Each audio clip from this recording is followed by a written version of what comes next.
CoCo Talk would like to thank our patrons who sponsor our show. So warm gratitude goes to Al Hartman, Alan Murphy, Blair Ledoux, Brendan Donahue, Brian Weasler, D. Bruce Moore, Davey Mitchell, Diego, Disney Saints fan, Eric Canales, Fedor Stamen, Frodo NL, Glenn Hewlett, Graham Bebke, Grant Leedy, Henry Strickland, Jason Bucata, Jason Downs, Jenna Farron, Ken Reichert, Kyle Etter, Malfunct, Michael Pitsley, Paul Fiscarelli, Paul Shoemaker, Richard Lorbieski, Rob Inman, Stephen Wagner, Terry Steen, Terry Steggy, The Backyard Shed Gang, Tom C., Tom S., and Tim Lindner. Thank you ever so much, patrons. CoCo Talk is an unscripted live broadcast. Anything can and will happen. The views and opinions expressed by members of the panel and the live audience are their own and not necessarily those of the CoCo Talk show, its sponsors, affiliates, or subsidiaries. Open minds encouraged, sense of humor recommended. If any off-color comments were made, we're sorry.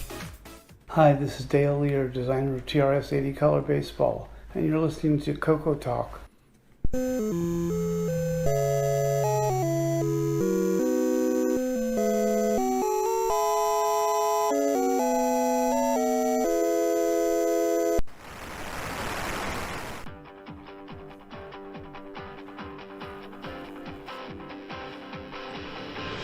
This is CoCo Talk, the world's leading live talk show featuring the Tandy Color computer. It's time to drop your socks, grab your real-time clocks, and let's rock. CoCo Talk is rocking the 8-bit world, keeping the Tandy flame alive. We may be mocked, but we'll never stop, cause CoCo Talk is rocking the 8-bit world.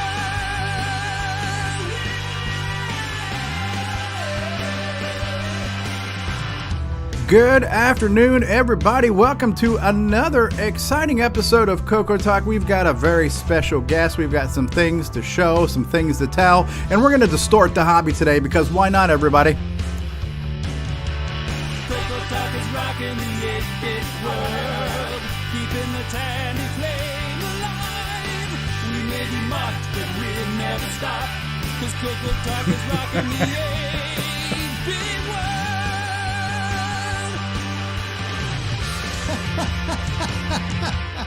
Good afternoon, everybody. Welcome to the show that just won't stop despite numerous requests, restraining orders, and forces of Congress. We are still here. Take it or leave it.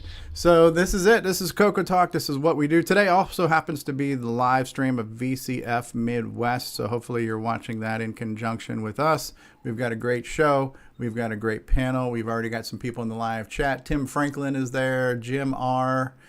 Nick Marotta. Al Hartman from Jersey. Tom C. Hello, hello.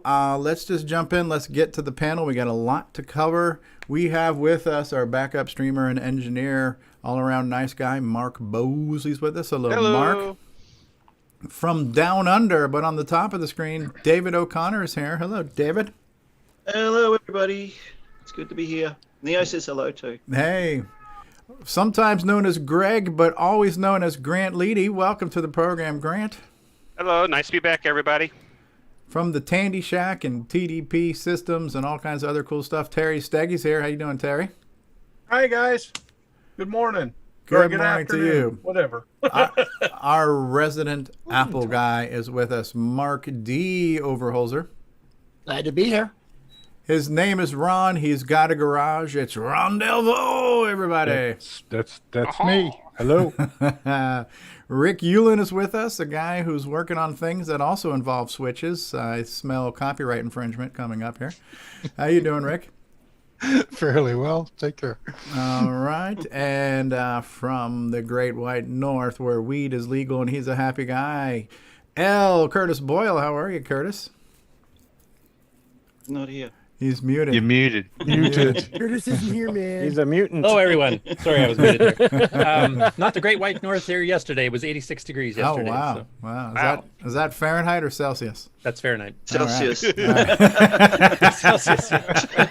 Melting, Water yeah. boils here. One and the other. What is L.A.? Hey, 8 Bits in the Basement is here. Alexander Wallace is here from Mexico. The guy who owns the patent on the toggle switch, Jason the Coco Man Reichert. Reichert is here. How you doing, Jason? I'm doing well, and I am ripped and ready to go. I've got my Diet Dr. Pepper, and let's kick this off. Oh, it is officially a show. baby. He knows the way to San Jose, and he likes it. It's Michael Furman. How are you? Doing better. This is what our air quality looks like right now. Oh, wow. Looks very From shiny. all the fires that are going on here in Northern Oh, California. man. You're having Looks like very multiple. They're telling us to stay inside, and guess what that means? I get to hang out with you Stay guys. inside. Hey, Sorry. Get to. That's the way Fire of wording it. story. hey, Greg is here too. Greg's the guy who I got the system from today. Hey, Greg, how you doing? Nice. He's literally my neighbor. A guy whose name is so nice, we must say it thrice. You know him, you love him. It's Rhoda. How Hello, you doing, everybody. If you were on to gaming, today's gonna be a great show for you. We have lots of info for you.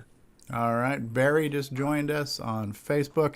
A guy who's most known for saying Thank you. Yes, you're too kind, and thank you. is also created Temple of Rom in Shanghai and Bomb Threat in his latest release we'll hear about today, which is OmniStar. Legendary game designer Rick Adams is with us. Welcome, Rick. Thank you. Thank you. Yes, you're relatively kind. That's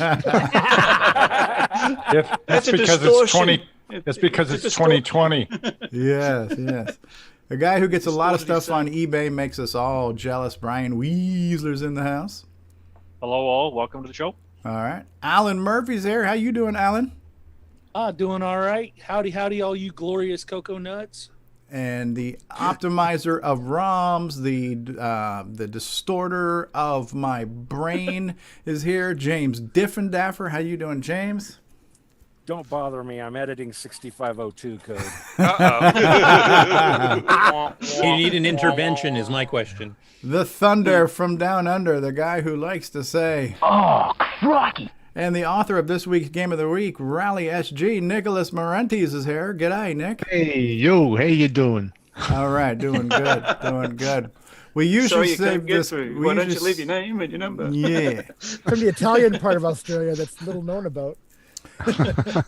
We usually leave this guy for last because he is known as Mr. Enthusiastic, but he's going to be next to last because we have a special guest today. But you know him as David Ladd. David, are you excited to be here today? Are you enthusiastic about today's show? Oh, I don't know. Today's show is going to be a fun-packed entertainment episode. And it's full of Dr. Pepper presented by Jason Reigard. Oh, yeah. Now, let's get on to Ken and let's see what we've got in store from him today. All right. So you've heard from our regulars, and now we have our special guest today. We've been featuring a lot of his videos on the show. His YouTube channel is known as Canadian Retro Things. Ladies and gentlemen, please give a warm welcome to Ken Waters. Hey. Thank you. Nice shirt. Yeah. I was going to wear a different shirt, but then I thought that would confuse people. Yeah, right. It's got It's part of the Coco Weird Green Al on. collection, isn't it? Well, I guess a quick introduction of me is that my first foray into computers was back probably around really early 1980s. My mom was a teacher, and she was able to bring one of the Apple II Pluses home from her school on weekends. Sorry. I played a lot of educational games, mostly Oregon Trail. Exactly. I died of dysentery a lot. I was just going to ask, did you die of dysentery? But it sounds like you did. Many times. And, Did your sister make it through okay, though? Or your daughter? Was it your daughter or your sister? I always forget. It was one of your... And anyway, so then I moved up to getting a ColecoVision. And from there, my parents decided to get me my own computer. And since I really liked Radio Shack and the RC cards that you get from there, I chose a CoCo 2. And that started my love of all things Tandy, I guess. And then, it was kind of interesting growing up where I did. I knew a couple of people that had TRS-80 computers, a couple of people that had Apple computers, but to this day, I have never physically been in a room with a C64. Where are you at? Oh, wow. I grew up in North Battleford, Saskatchewan. Just over an hour from me. Yeah. Oh, wow. Never knew a single person that's owned a C64. That's weird. Yeah. No, they all got married. That's why they're not single anymore. So getting into the YouTube thing, it was kind of a shock to see how popular C64s were, but I'll stick with my Tandies. Sure. How long have you been doing YouTube? Just over a year and a about. Yeah, I would have started May of last year. When did you kind of get back into it, or did you never leave? Did you hold on to all of your original stuff and still kept it around, or? Unfortunately not. I got an Apple II GS eventually in the late 80s. Had that right through university. Finished up university. Said, well, my computers are old, so off to recycling with them and get on with life. And I'm really sad about that. Oh yeah. Well, who knew that 40 years later we'd be playing with them again? Yeah, and who knew that to buy some of these things would be so expensive nowadays? Right. Hey, you went through that experience getting your CoCo 3, if I remember correctly. You were waiting for one at a decent price, and you had to wait quite a while. Yeah. Well, they've really shot up in the last couple of years, right? The prices. I guess a lot of people are wanting to get back into their childhoods. Yeah. You know, it's weird when we talk about how we give away our technology, but it's weird. When I was a kid, there were certain things I knew the word collector item because I was into comic books. And even when I was a kid in the 70s, there were vintage comic books that were older than me already. So I knew that there were certain things you wanted to hold on to because they would be collectible. And so that's why I still have like comic books and my old Mad magazines, and I kept a lot of things. So I figured these things are going to be collector's items. These things will be nostalgic and worth money, and I'll want to have them for my life. And so that to me made sense when it came to magazines and certain things, and like my old Dungeons and Dragons books and stuff. But never when I thought about computers at the time, this computer might be a collector's item. I don't know why, but we have just been so conditioned to electronics just being disposable commodities, and it's just, this is the old tech, it's garbage and now let's get on to the new tech, and that's just the way it was, I think. Well, oddly enough, when I got rid of all my electronics, I did actually hold on to a bunch of the manuals for the games. Don't ask me why, but I did. Yeah. That's another thing I saved. Like, I've got all the strategy guides from all the games I used to play, like even back in the Windows 98 days. So I would buy strategy guides, again, as kind of collectibles. I've always liked to collect things, but it never occurred to me to collect computers when they were current, So, yeah. And how long have you been in the retro hobby, like playing with old things in the 21st century again? Well, probably about 3 years ago, just for fun, I guess. My mom bought me one of those little 301 handheld game things, and it reminded me just how much I liked the old 8-bit games. And yeah, I started collecting, started watching YouTube, and decided, what the heck, I may as well start a YouTube channel. Did you run into us? I think when I first put my MC10 video out, Curtis invited me to come watch the show. Yeah, I don't think you'd seen us before then or even heard of us at that point, had you? I hadn't. Yeah. Sorry. How about CoCo Face Group? He's on the Facebook group now, right? Now, I had kind of looked it over a little bit, but never joined until fairly recently. Yeah, and you're on our Discord now too, which is cool. Yeah. I'm going full in. Yeah. And so what are the current systems that you are currently owning and operating and doing YouTube videos on? Ooh, let's see. I got my CoCo 3, CoCo 2, my MC10, a couple of Macintosh LC475s, an Apple IIc, a bunch of video game systems, ColecoVision, Atari, Intellivision, Nintendo, bunch of handhelds. All right, you got a nice collection. I like to do things on just about everything, but mostly my core is the Tandy stuff. Very cool. And you do some of the hardware stuff too? You do like restorations or repairs and upgrades and things? I try to. I'm not saying they're always successful, but I do try. Okay. Yeah, I know enough to tinker a little bit. I mean, I've never attempted to do anything like recapping an entire board or anything like that, but What about programming? I'm just getting back into that. Yeah, we'll Just basically, or Yeah, just basic. Did you do that back in the day? Yeah, I did a little bit of basic programming back in the day.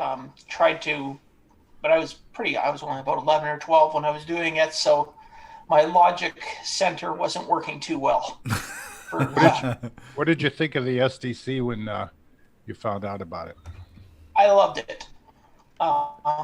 When I first got into the retro stuff, I wanted to be completely original. Disk drives, tape drives, everything else. But actually my first one was I got a disk emulator for my Apple. Then I got one for my Atari computer, and then the SDC for the CoCo. I've loved them all. They make everything so much more usable. Mm-hmm. Yeah, absolutely. They're kind of like quality of life things as far as I look at it. It's like I like to run the real hardware, but when it comes to loading in software, there's got to be a better way, right? Yeah. And so using floppy disks and floppy drives and tapes and trying to amass hordes of cartridges, as much as it is great to want to, it's not always practical or affordable. I still hoard all that stuff. I load it differently now. Yeah. Have you tried DriveWire? I haven't yet. That's an upcoming project. So. Yeah, that's interesting. I've scratched the surface with that, but you need that for MC10. Yeah, I saw Stevie's show on doing that with his MC10, and makes it much more usable. Stevie just loves the MC10. I do. I have said that for years. It's a fantastic machine. I actually really enjoy the MC10. He's also into OS9. OS9 is an incredible operating system. Don't watch any previous episodes. Don't forget the trash can icon. He's offered to help me write drivers now, so it's MC10. awesome. Yep, there it is. It was my first computer. We definitely need more Canadians on the show, so that's the thing. So we're glad to have you there in that respect. So you got your CoCo 2, your MC10. Requirements. Yeah, CRT is going on there. Plus, nice. the Australians are starting to outnumber us. We need as many as we can get in here. So. Yeah, that Rally SG back there looks good on that CRT. There's just something about there's certain old tech for whatever reason just seems nicer than the newer stuff. You know? It does. I especially find that with like my ColecoVision, my Intellivision. Yeah. The images are softer. Yeah, I've run them through like the flat screen TV and stuff, but it just I don't know. It feels like you're playing on an emulator. Yeah, that's true. Yeah. I've noticed that too. Yeah, and not only that, but it also digital reveals certain flaws that you don't see in analog. You know, so it was like the perfect marriage of the analog video output and the analog TVs and the CRTs and the scan lines and all that kind of stuff. It all just kind of worked in a way that it's just really hard to reproduce now for that same kind of feel. You know, and you can't play Duck Hunt. Yeah. The light guns don't work, right? So yeah, even the CoCo light gun games don't work on it. Yeah, so that's cool. So what are your plans for your channel? Like what are some things that you haven't done yet, but you say I really would like to do X, Y, or Z? I'm sure he would want to interview you, Steve. I don't actually go into it with much of a plan. I kind of, when things come up and I can get them, then I just enjoy learning about them and sharing that. No, cool. And I mean, one of the plans right now, like it's going to be in the GameON news, is I am working on getting back into programming. So I'm trying to make my own game. Okay. Something I started 35 plus years ago. Right. So you got a project now that'll keep you busy for a while, hopefully. Excellent. Something that I'm hoping will lead to more projects in the future. Very cool. Yeah, and feel free to ask any of us any questions or anything. Keep the project your own, of course. As you discussed with Stevie, he kind of let his run away from him for a bit there, and you kind of had to rein it back in. But there's definitely a whole pool of knowledge here. There's a lot of experienced basic programmers, CoCo programmers, etc. So feel free to ask questions anytime you need. Yeah. Oh, okay. And anybody who has any questions for Ken about his channel or any just comments or feedback on some of his videos you watch, now's our time to kind of give him a pat on the back. Are you still in Saskatchewan, or have you moved somewhere else? No, I live around Vancouver. Oh, excellent. You're in my time zone. Port Coquitlam. Yeah, I'm real close to Portland. And Cool. is it smoky there too? Oh, tremendously. Yay, West Coast I can't even see dinner. across the street right now. So. Yep. Cool. I really enjoy your videos. You take them at a nice pace. You're not rushing through it, and you take the time to kind of explain what you're doing as you're going through it and why you're doing it. So I think your videos are laid out very well. Oh, thank you. Yeah, I was going to ask you actually on your videos, do you kind of loosely script them before you do them, or do you just wing it the whole way through? Do like if I'm ever doing any repair videos or anything, I kind of wing it because you never know what's going to happen. But I loosely script what I'm going to do usually, and if there's a information part, I fully script that. Okay. So you're not going to show us any blue smoke? I'm lucky enough I haven't run into that yet. I think your soldering skills are better than mine, where you don't solder your own hair, so that's always a good thing too. So. Yeah, once you let the genie out of the bottle, you can't put it back. So. Yep. Cool. And many of us have tried and failed.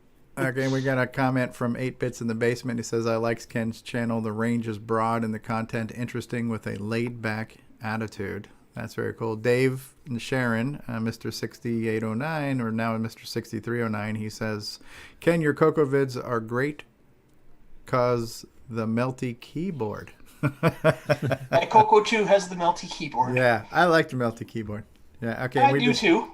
It wasn't the original version I had back in the day. I had the CoCo 2 16K with the regular keyboard, but I do like the melty keyboard. Yeah, I like the melty keyboard too. Kind of got maligned, but I liked it. Yeah. It's a workout for your fingers. I mean, it's not as. I mean, the chiclet keyboard was awful on the CoCo 1, but I thought the melty keyboard was cool. Yeah, it was a huge improvement when it came out, like the original 64K CoCo when it came out in '83 there with the melted keyboard. That was a huge improvement to the chiclet. Yeah, I got that on my TDP. All right. Well, we're going to be hearing more from you, Ken, in the Game On segment. So we're going to hear about your game project. But does anybody else have any questions or comments for Ken, a.k.a. Canadian Retro Things, before we're going to take maybe a brief commercial break, and then we're going to come back with Game On results? And I got one. Go ahead, James. Go ahead. Did you ever locate a manual for that MC10? No, I have not. Just the If I can find it, I have an extra one. Oh, awesome. I think I have an extra MC10 manual as well. So I'll keep an ear out. Okay. Sure. So I want to hear from you, Ken. How did you come to find, and what do you like about the MC10? Well, when I was first looking for, I wanted to get back into the Tandy computer, the TRS-80s. I happened upon it. I'd actually never seen an MC10 before. This was about just about over a year ago. Never seen one before, but it looked so familiar that I had to pick it up. Got it, brought it home, plugged it in, and immediately that green screen just hit me with the CoCo fever again. It sucked you in, huh? Yeah, so I started messing around with it, and I found, wow, for such a small little 4K computer, it's not bad. Have you found Jim Gary's stuff? He does a lot of stuff with the MC10. Yep. Yeah.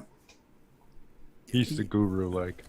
Yeah. Yeah, and I think your project would probably be one that could be ported to the MC10 pretty easily, because that screen mode is identical and the basic is pretty close. If you're not using things like get and put and the play command, and you're just doing the screen graphics, the MC10 actually makes it easier to use the screen graphics, because you have all these function keys on the keyboard and you can embed it right into your source code and make that part of the string that you print. So I'm looking forward to doing a simple kind of text graphic type game on the MC10 at some point too, So Yeah, I want to get a drive wire before I attempt that, because I did attempt writing a game on the MC10, but typing it in on that keyboard was hell. Yeah. Challenge. If you need help with Pi Drive Wire or MC, let me know.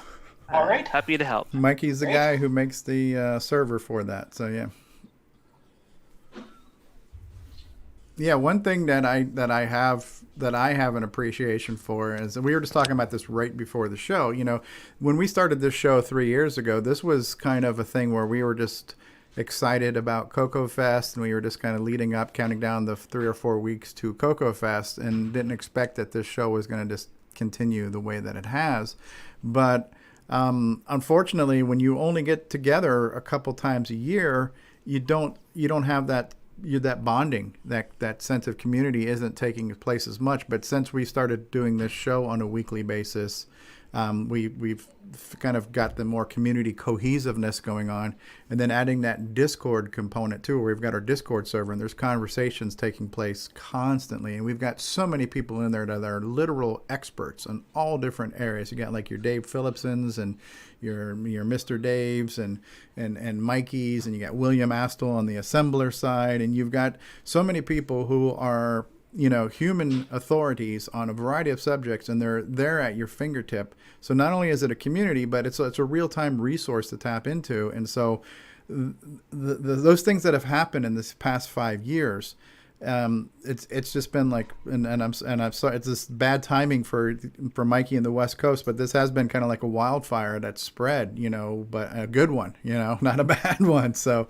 you know, it's really cool how things are happening, and it's going to be interesting to see where they go. But so hopefully you're going to get, you know, you have access to lots of people. Like Jim Gary would be a great resource for questions about the MC10, and even just looking at his programs. And the thing that I would want to ask Jim myself when I'm ready to do something in MC10 is, how is he doing his coding? I know he's doing something where he's typing it in like on a notepad on his PC and then putting it into an emulator. But then what is he doing from that point to get it into hardware? How is he going from notepad to disk image or cassette image? So that final step is something that I would want to ask him when I'm ready to cross that bridge, and you'll probably want to know that same thing, you know. So yeah, actually, when I started, I did switch over to typing it in on the emulator and then saving it, and then you can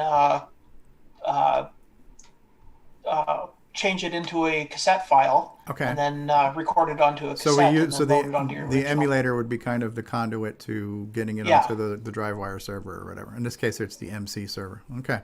Yeah. So I can. Okay. I did do a little bit of extra programming after I lost interest of typing on that keyboard, and just saved it onto a tape and then loaded it straight from a tape drive. Yeah.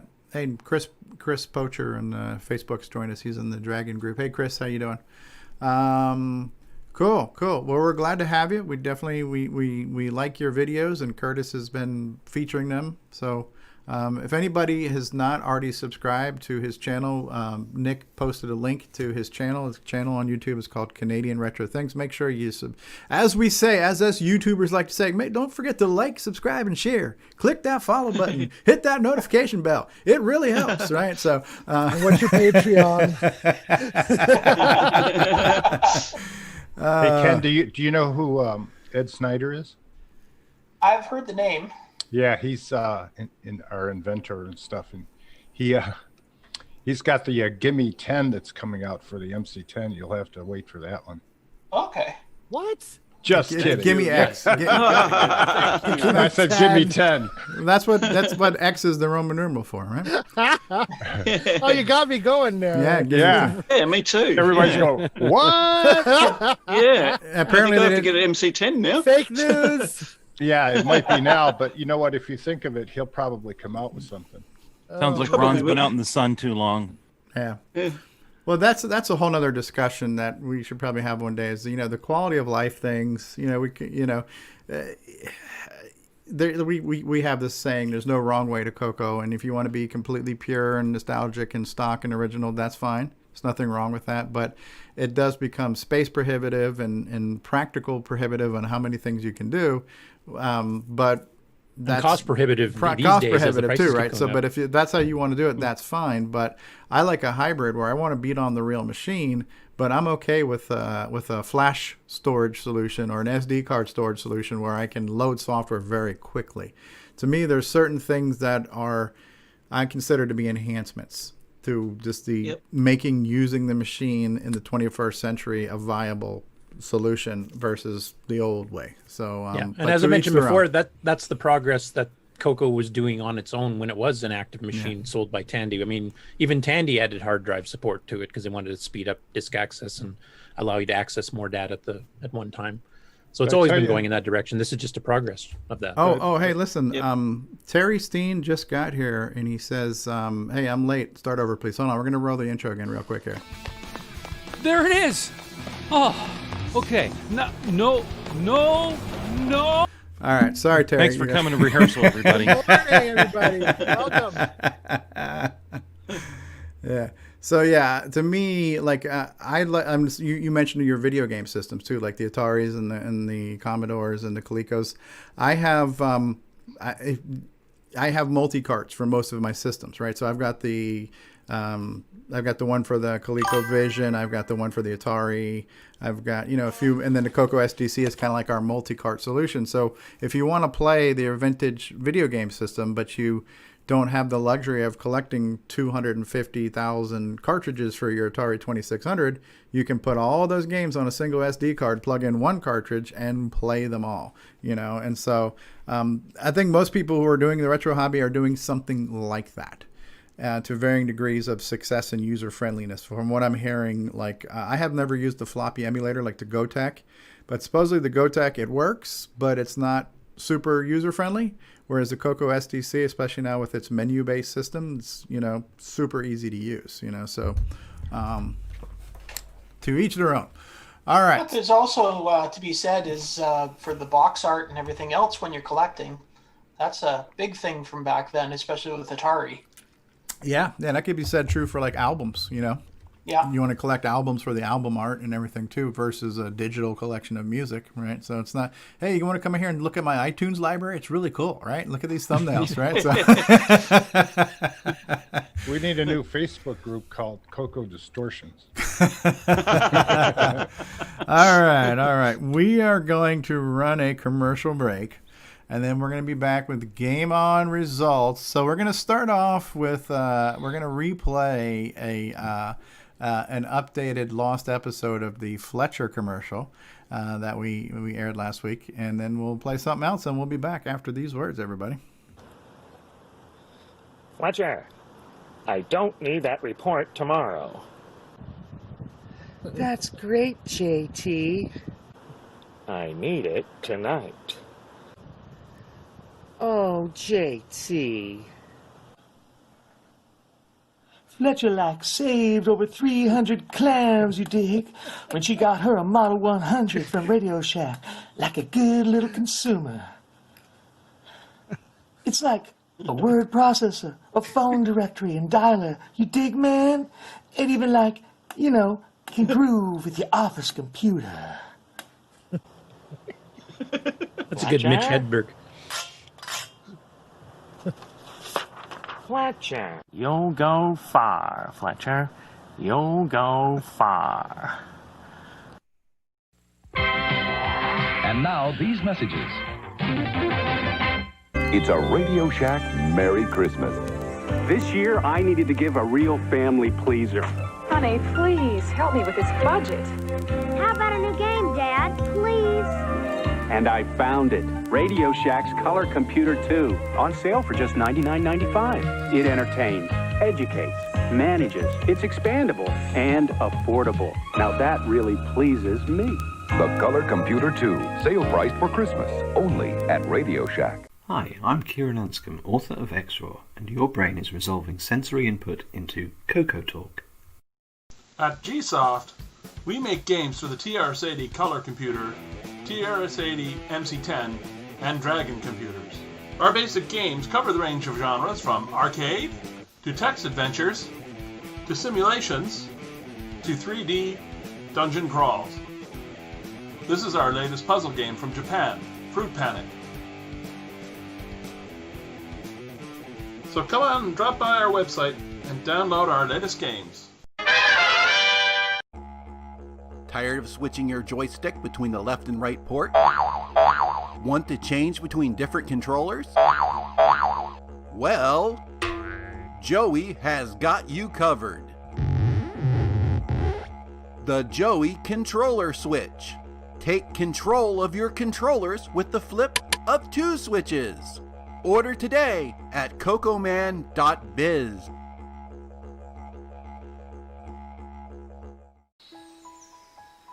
And now, Coco Thoughts by Samuel Gynes.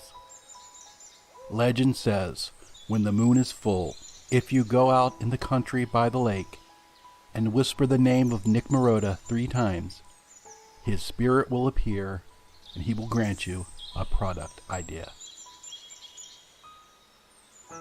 Radio Shack has a great gift idea for the whole family. Fast action TV games, and they're on sale. Get this 6-game model for $29.95 or the 4-game model for $21.95. With rising entertainment costs, that's a real bargain.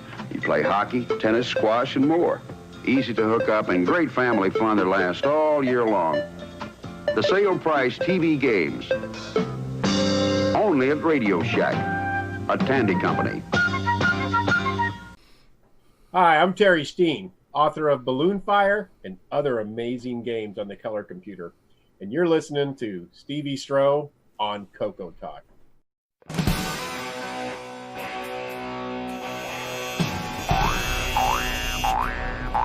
High Score Challenge.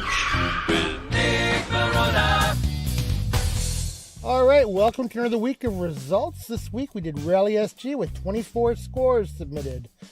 Jason with 5. Mark Overhoser with 315. Catlord 525. R. Alan Murphy 620. Grant Lady 1720. David O'Connor 1735. Adam Tandy Dragon Guy 1780. Damon Beals 1865. David Ladd 1895. Tandy Color Computer 3, 2215. Jim Rye with 2885. Paul Shoemaker, 3085. Mr. Dave 6309, 3275. Tom C, 3505. Canadian Retro Things, 3715. Buck Owens, 4905. 8 Bits in the Basement, 5070. Me, 5295. Nick Marentes, 5,345. L. Curtis Boyle, 5,350. Frodo NL, 5,445. Tasman, 5,655. Ben VR Drake for 5,815.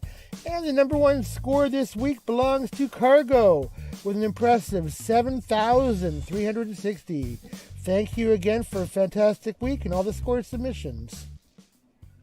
All right, congratulations, Cargo. Good job there, Nick Marotta, on that beat there. The car did go. Yes, that's it right. Certainly did. At least it wasn't a Nova. Yeah. Nova, don't go. That's it. Good game, Cargo. Frodo said good game. Yeah, good times. Fun game. I played it. I liked the game that Nick Marentes made here. This Rally SG. Of course, it's an Australian invention.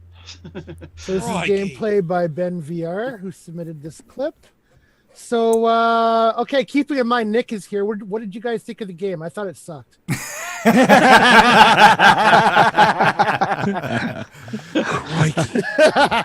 No, I thought it was amazing. I thought this is really a fun game, guys. If you don't have it, seriously, pick up a copy. Yeah, I played this every day this week, which I don't always play the games every day during the week, but this one I did. What is it like? It's quite a value price game too. It's $5. $5. Yeah, that's a bargain at any price. For less than the price of a cup of coffee at Starbucks. You know, with And today's it's not rising even written in entertainment BASIC. costs. So, yeah. So, what did you guys think? With rising entertainment costs, I really that's enjoyed a it. real Had a lot of fun bargain. with it. I didn't play it anywhere near as much as I wanted to because we had the something else going on this week that we'll be talking about later. But the time I did spend with it, I really enjoyed it. Okay, so did you have people playing it at the show? Just to get a little bit ahead there, David, but just want to say if anybody got to try it that hadn't seen a CoCo before. No, I did have it running there, but nobody actually. No, I had it running while I was setting up everything. So and we were doing other things later on. So nobody had a chance to play it there, but might do that next month. Okay. Funny thing, it didn't have any furniture. So we actually have the author of Rally SG with us. He's here every week, usually. Nick Morantes, who wrote other fantastic games such as Popstar Pilot and Gunstar. And, hello, everybody. Nick, you're here to talk a little bit about Rally SG this week. So why don't you start telling us what made you decide to write this game? Money. We're sorry. How work it out for you? What, did you need to buy a cup of coffee that bad, huh? Oh, no, I don't do anything else. So, yeah, it was just a game. I normally do CoCo 3 games all the time. I tend to be biased towards the CoCo 3. But I thought I'll just take a step back and do something, show some love for the CoCo 1, 2, and make it also work on a CoCo 3 as well. And I chose Dragon, and I chose Rally SG, which is based on Rally X in the arcades, which is one of my favorite arcade games. So I thought I'll give it a try, and it was a challenge to try do a game, with color. It's a color computer, so I really wanted something colorful. And the whole idea of a large map scrolling around on the screen. I wanted that big map scrolling effect. And I did. I can totally relate to this. So did you learn anything new writing this game then? Like in terms of implementing like the big map, scrolling map in a low res, was it a learning experience for you? Well, I got a feel for what it's like coding at half the clock speed that I'm usually used to. So, and the half speed, the 0.89 megahertz, does restrict how much things you can do. One thing I wanted to do originally in the game is to have the scrolling to be smoother than what it is now by scrolling everything at 1 pixel position at a time. And it would have looked really good. And I did write it with that originally, but I just couldn't get the frame rate. And I went to Curtis for his expert optimization skills, and we sped it up as much as we could, but I just couldn't get the speed that I needed. So in the end, I had to make it a entire byte movements just to get that scroll. It uses 32K of RAM to contain the map in memory, and then what you're seeing on the screen is a window to that big map, and moving that window to the screen and scrolling it was just too slow trying to do it a pixel position at a time. The semi-graphics also, the way the mapping works, did complicate things as well. The semi-graphics, it has the advantage of giving you the 8 colors on a black background on the CoCo 1 and 2, but it has disadvantages in the way it's mapped is, a little bit more complicated than a normal bitmap screen. So it required a bit more extra processing to get it to scroll at 1 pixel at a time. And I just couldn't get that frame rate that I wanted to get. So in the end, I just went for an entire byte. Oh, it still looks good though. Yeah. It would have been good pixel, but yeah. It would have, but the little window. You mentioned the 0.89 megahertz. Couldn't you run like a CoCo? Even a CoCo 1 can run at double that. Oh, not double that. No, only in ROM mode. Yeah, if you have a ROM cartridge, because ROM doesn't need to be refreshed, so it allows the CPU to go at the higher rate and the refresh of the video chip as well. But this is loaded in RAM. So, Okay, so 0.89. So tell me a little bit about the how you coded the intelligence of the enemies, because you said there's 2 or 3 different skill levels that they chase you at. Yeah, well, the intelligence was mimicked off my own, which is why they move quite dumb. No. An honest programmer. I like You heard it here first, folks. Like, how do they track you? How do they decide which way to go? That kind Well, of thing. it's based on just a very basic X and Y. I mean, all the red cars have a X and Y coordinate, and your car has an X and Y. So basically, at the most basic, it says, okay, I've reached a point where I can't go further anymore, and I need to turn. Which turn will position me in the direction of the player's car? So it just does an XY comparison. If the red car is more to the right, it'll turn to the left, type thing. But if I did that, 100% on every corner, the cars are just pounce on you. You wouldn't stand a chance. So there is a degree of randomness in there. So when it gets to a point where it can turn, it makes a random decision, and I vary the randomness. The lower levels of random is a higher random option in that, and the smarter you want it to be, you cut down and limit the random, and it makes a decision then. Do I do a stupid move or do I do a smart move? So, and that's how it tends to track you that way. And if you get the right random there, you get something that looks like it's intelligent. Right. At times, it surprises even me that sometimes I'm driving around, everything looks like I'm in the clear, and then suddenly there's 3-4 cars pounce at you from every direction. I'm thinking, how the hell did they work that out?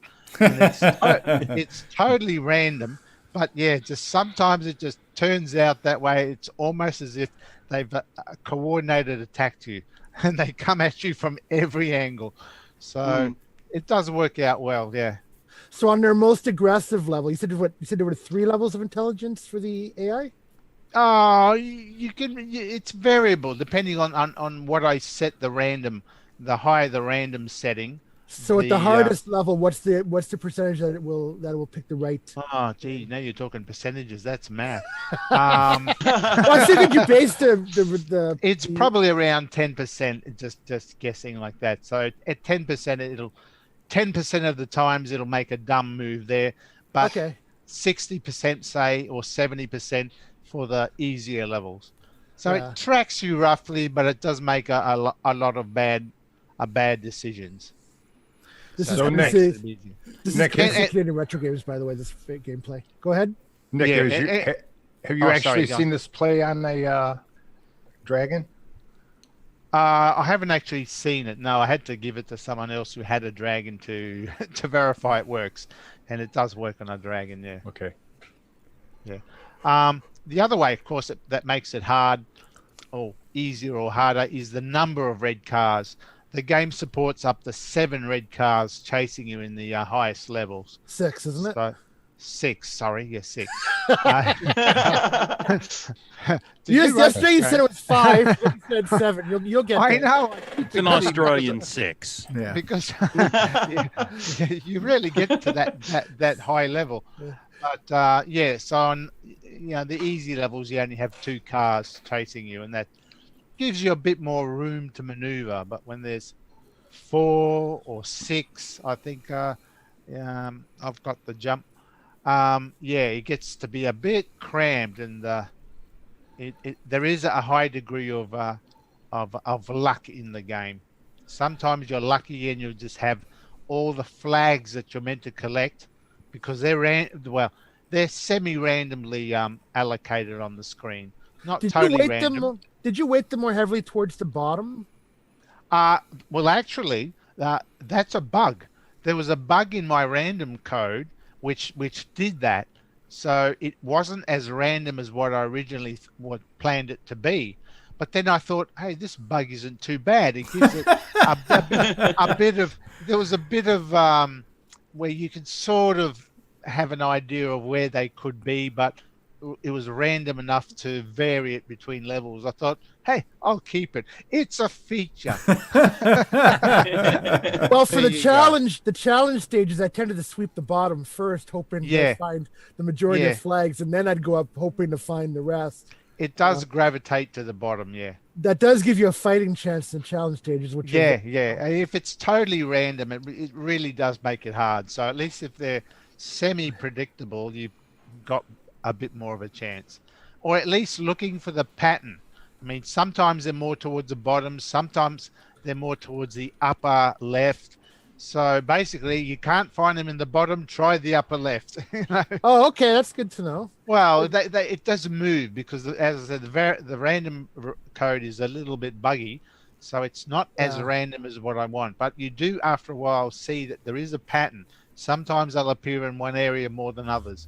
So if it's not in one, try the other one. Hey, Jason.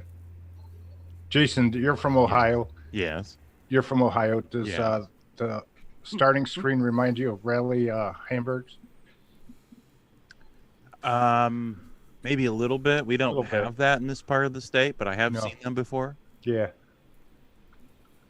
That's what I think of. Yeah. So Nick, since you program the car's behavior, do they occasionally take a Vegemite break during the course of the day? No, they have no breaks at all. That's Australian. So approximately how long did it take you to create this game? What was it? About 3-4 months. Yeah. So it was a pretty quick one. I mean, the games aren't as big as my CoCo 3 games, of course, and I mean, the game itself, the code itself is only about 8K. Add the graphics in, there's only about 16K of RAM. It just uses 64K because of the size of the master map. Okay. And honestly, you would have had this done probably almost a month, maybe about 2 to 3 weeks faster if you hadn't tried to get the smooth scrolling to work. I mean, we spent a lot of time trying to get that to work. I spent a lot of time because at the beginning, I really wanted that smoothness. And you know, I could do it, but I just couldn't do it in the time that I needed. The game would have ran at pretty well half speed. So I thought, nah, I want the speed, man. Keep in mind, if you're watching this, the video shows it off a lot jerkier than it really is in real life. Oh yeah, no, the video's not showing. It is smoother than that. Yeah, it's not that jerky. No. The screen on the side there. The author is the radar. Yeah, he's a total jerk. Hey, he's a guest right now. Be nice to him. The radar display. Well, the one thing with the semi-graphics mode is you can only have one color plus black per byte. So as long as you design your graphics in such a way so that you don't have more than 2 colors in a byte, you know, you can get a pretty colorful display. The radar, though, I needed to have when the dots which signify the flags. Well, I had 3 dots I had to represent on that blue background. I had the black dots were the red cars. Your car is the big cyan one, and the flags. Well, what do I use for the flags? I mean, I had that blue background. So there was a color there already, and I was using black already for the red cars. I couldn't add another color unless I allocated it as an entire byte, which is what my car is represented. That's an entire byte. But to have dots all being that size, the radar was either I have to make the radar wider, and that eats into my play area. Yeah. I needed a way where I can get 2 colors per byte, and what I did there was I flickered the colors between the blue background and the black, and that in most screens will show that up then as a dark blue. Yeah, that was effective. So it works perfectly on a CRT, on a fairly high refresh LCD. On some emulators and some LCDs it doesn't work quite as well, but it was the only way I could squeeze in an extra color in the semi-graphics. So really the game has got 9 colors plus black. 9. Yes. Nine. If you want You distorted the colors, what you're saying. I distorted them. Yeah, sorry.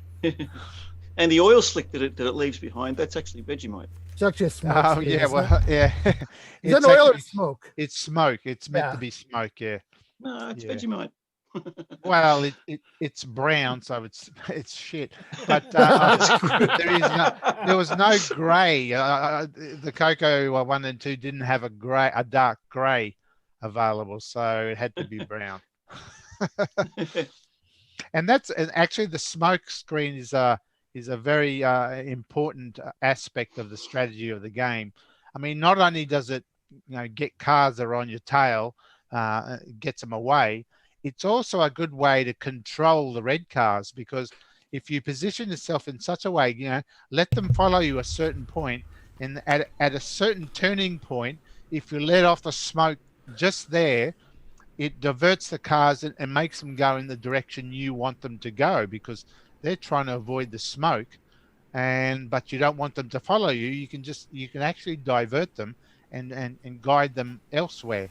So that is a strategy that you can use, the smoke. So the closest you have to a gun in this game. That's courtesy of David Ladd. Were there any balloons in this game? No balloons. No, Okay. There's no popping, and there's no stars. Are there any angry donuts? No angry donuts. No dilemmas. No guns, no pops, no stars. Okay. What's the one question I do have? What's the difference between the different coloured dots there? There's red dots and yellow dots. Is that just different amounts of points, or? Good question. Oh, That's actually you a mean good the point. flags. The flag. Red flag. The flags. Sorry, yeah. The flags, yeah. The yellow flags are the normal flags, and you get I forget the scoring I have, but whatever the score is, each yellow flag adds to the last yellow flag obtained. If you get the one red flag that's on there, it's a special flag that then doubles the points for every subsequent flag you get. So instead of getting, an extra 10 for every flag, you now get an extra, say, 20 or whatever for every flag. Yeah, there you go. So There's the 5 it's one. a strategy. Ideally, if you can get the orange flag as soon as you can, then all your points are higher because of that. Yeah, that actually. It's like a bonus multiplier. Yeah, it's a bonus multiplier. Yeah.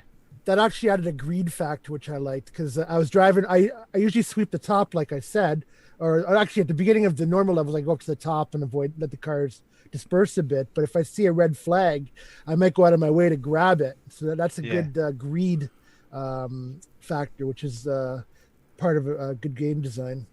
On the early level, on the very first levels where there's only 2 red cars, what I tend to do is I try to not get the yellow flags straight away.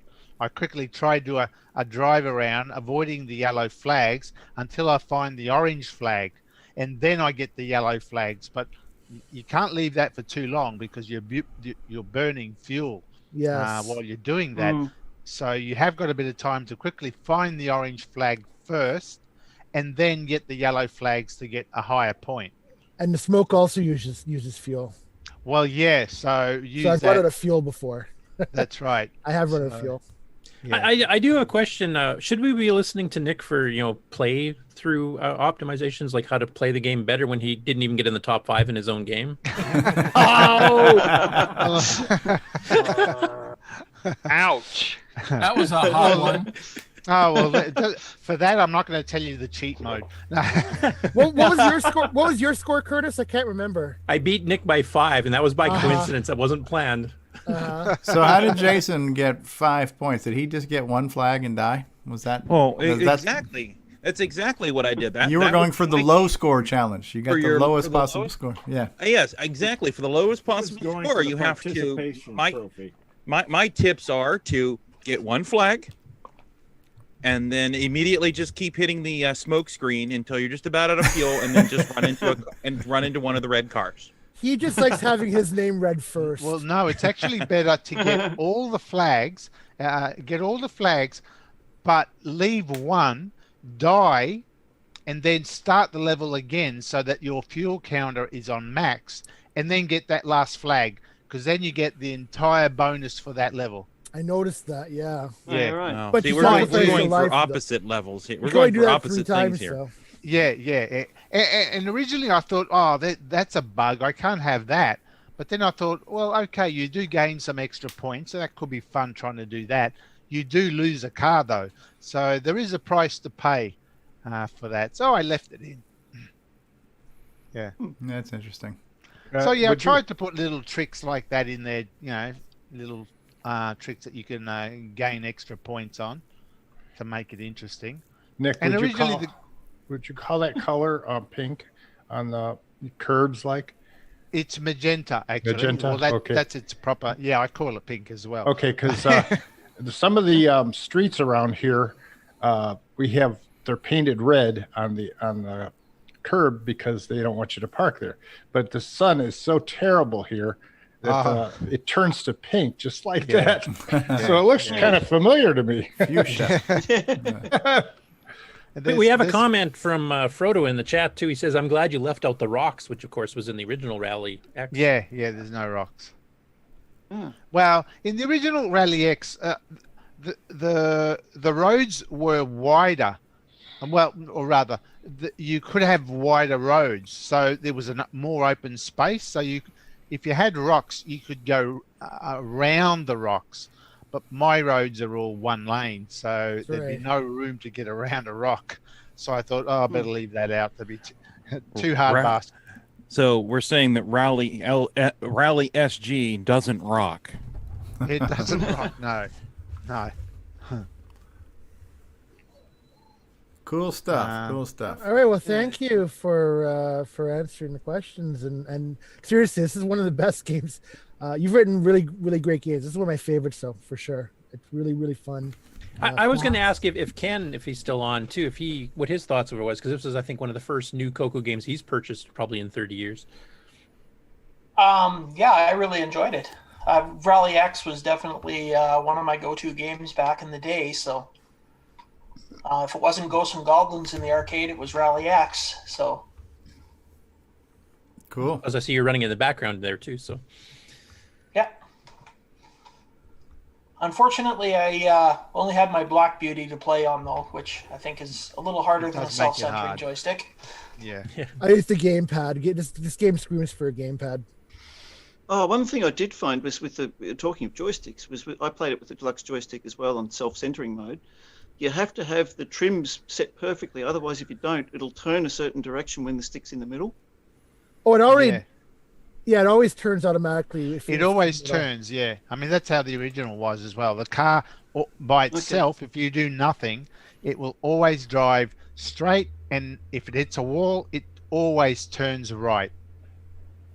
Okay. So, I mean, right now it's in demo mode. If you watch it, I think, maybe not. No, I think this is the gameplay. Yeah. If you let it go, it just drives straight and turns right every time. Yeah, so the car never stops. The car doesn't stop. But David is right. I mean, because you have a very tight center point where you switch between what direction you're going. If you adjust those pots a little bit on the deluxe joystick, you can get it to favor going a different direction. Yeah. Well, yeah. And you could compensate for that by widening that dead point even more. But I don't know. It's just trying to get the best balance. You didn't want to be swinging the stick so far just to go left and right. You want to have a bit of control in the middle. So which is critical if you're trying to like quickly change direction. You can throw a smoke screen at one of the cars and then immediately flip around the other direction again. So. Yeah. So I mean, I use a Wyco digital stick, and it works well on that. So that's what I'm used to anyway. Yeah, and it worked good in the deluxe when I was playing. So yeah. So have you sold a few copies, Nick? Oh yeah, it sold over 50, so it was good. Oh, good. Yeah, not bad for a little $5 title. Yeah. Oh, it's excellent value for the Resi cost of entertainment. Yes, that's right. It's a real. That really is a real bargain. The red car's in there too. They're Ferraris, of course. They're all my Ferraris, all four of them. Yeah, it's a little known, but Nick actually did some intensive 3D modeling based on his Ferrari collection to draw the cars for this. So. Actually, there was a fair bit of modeling because trying to get the colors within the semi-graphic modes color limitations, I had to really struggle a bit to get the best looking cars. So Yeah, I remember some of your prototypes when you were first doing it. yeah, I had some better looking cars, but they only look good when they drive in, say, the horizontal position. As soon as you went vertical, all the colors went all over the place. So Yeah, or the proportions went way out. Yeah, so or the it looked like a proportions different went car. out. Yeah, it's the semi-graphics isn't a perfect mode, but it is the an 8-color mode for the Oh, it's CoCo beautiful. 1 and 2. Beautiful So- number of colors for sure. Now, Yeah. this mode here, could you have done text? I know for CoCo 3 it wouldn't show up, but could you have put text in this mode too, or does that only have to be in No. SG24? Only No, it works. It works no, on this, but only on the CoCo 1 and 2. Okay. Yeah, on the CoCo 1 and 2 it does. On the CoCo 3 you've only got text when you use SG Semi-Graphics 4, which is your normal text screen on the CoCo. But any of the other Semi-Graphics modes, you can't put text on a CoCo 3. So hence Until the why Gimme X. The Gimme X actually does well, fix that, until but the that's not out Gimme yet. X, So. yeah. So hence why all my graphics are, all my text rather is graphically drawn, Mhm. so I that like it works that. on a CoCo 3. The I problem like is your number font. I like the font you use for numbers. it's not bad. It is big. That's as small as I can make it.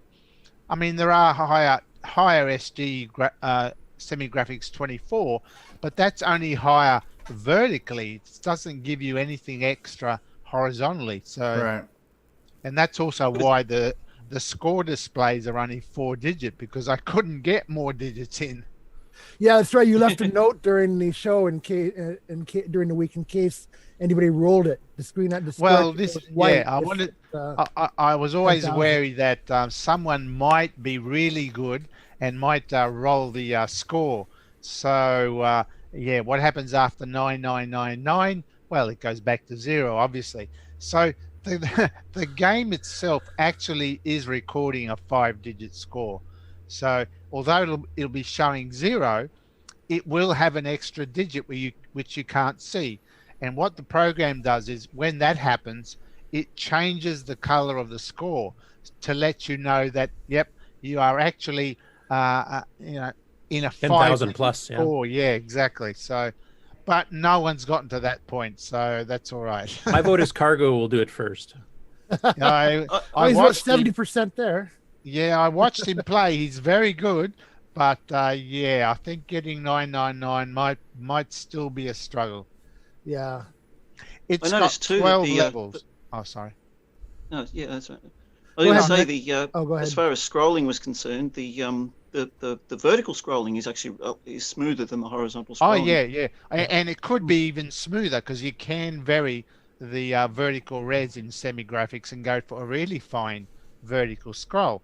You just couldn't get that in horizontal. Horizontal is well, I'm doing byte movements, which is 32 characters. But even if I could do pixel, the absolute minimum, that's 64 pixels.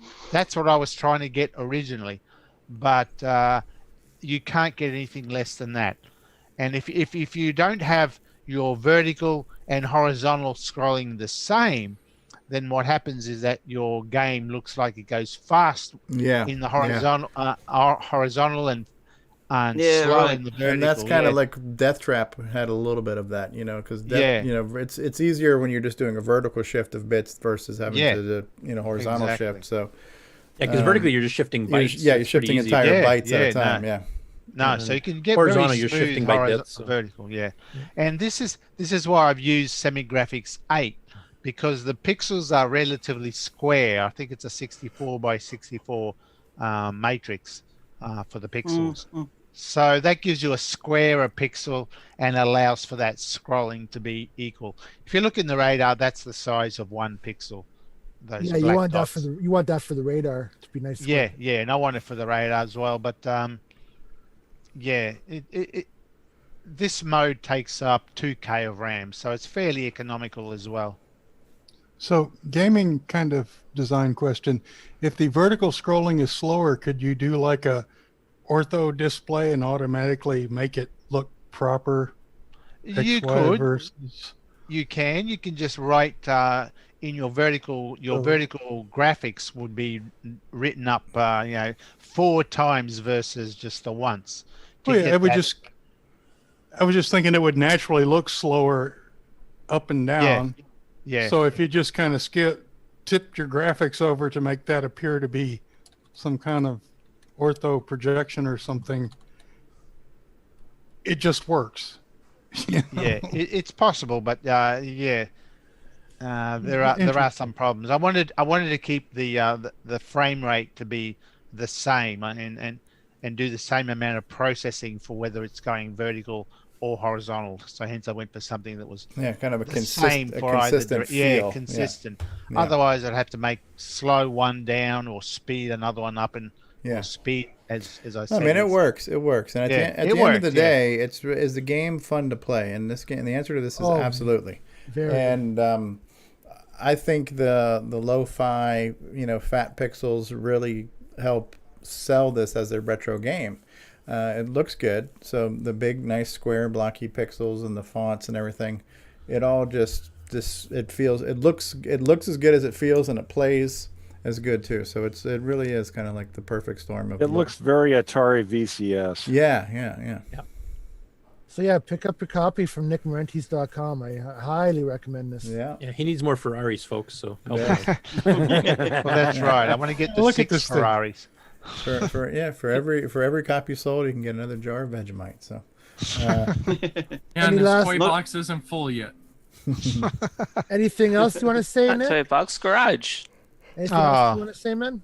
No, that's about it. I'm done. Far out. Well, thank you. Thank you for this game. It's seriously awesome. Cool. I'm strangely hungry for a burger now. Yeah. So Nick Marota. Yes, sir. Are we ready we ready to reveal what the game of the week next week is going to be? I am. And this is going to step on Curtis a little bit, but next week's game will be Digger 3. Digger 3. Released by Chet just a couple days ago. Actually, yesterday, I believe. Early, yes. Oh, I hate when that menu comes down. This is actually a free game. There's a screenshot. Probably one of the best CoCo 3 games we have seen in a long time. I would rank this in the top 10 CoCo 3 games, period. Yep. Myself. Yep. Maybe top 5, actually, maybe. Yeah, so this game's available for free, and to get it, you go to the TR-City Color Computer channel. Under Files, you'll see digger3.disc. Just download that.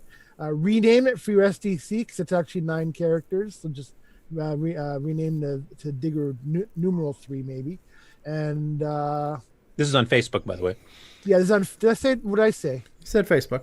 Yeah. Okay. Facebook. Go to Facebook. TR-City Colors Computer Files.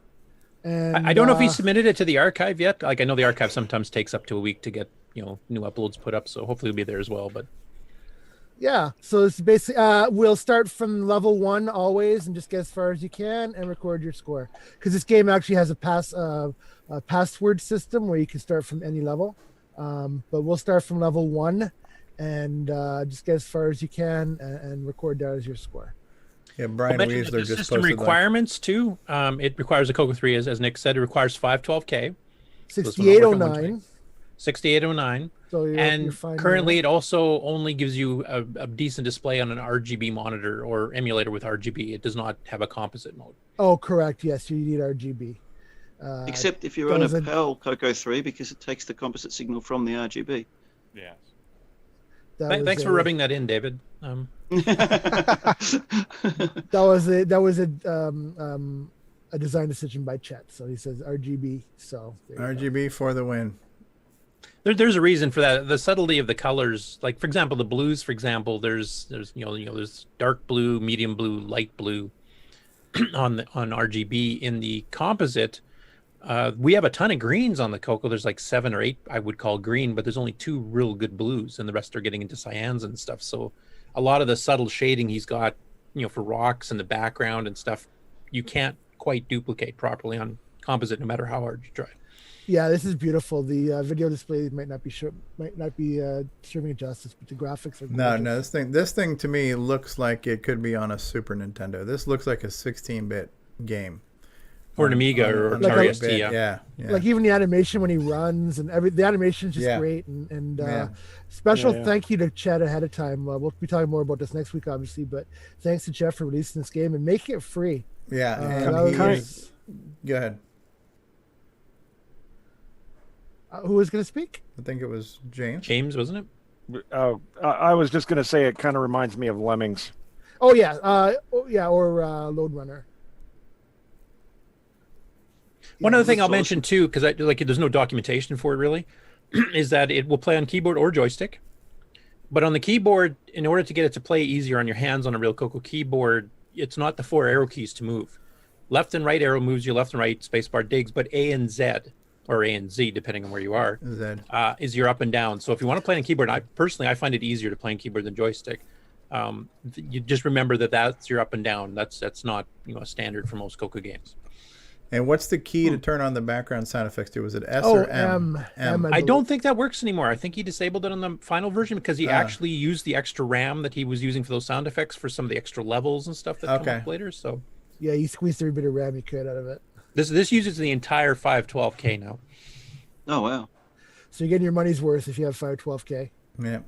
There's not a single K. Well, I don't know if that is true, but it's virtually fully used. All right, so that'll be our... Looks great, plays great. This is a game to make you proud to own a CoCo 3. Less filling. And I won't be getting any sleep. Oh, keep in mind there are hearts for extra lives, too, so you definitely want to grab those. All right. Sorry? There's hearts for extra lives, so you definitely want to grab those. Yeah. Okay. And on later levels, it gets to be puzzly because you have to figure out how do I dig in certain things, and also you can dig sideways, which is necessary on later levels. To be able to figure out how to get to certain gold or get to certain hearts or even just to get through a level type thing. There's also like vines that kind of hide things behind it that you can crawl behind. Sometimes there's like rings and gold and stuff you can barely see. So you have to kind of keep an eye out for that too. It's a really extravagant version of Lode Runner. It's so far past Lode Runner. All right, so that'll be our game for the week. And again, I look forward to pick up your copy from Facebook for now and or keep your eye on the archive. And I look forward to seeing what you guys are able to do with it. Thanks, excellent. Scott. Thanks again. Excellent. Stop right there. Thank you for sharing there.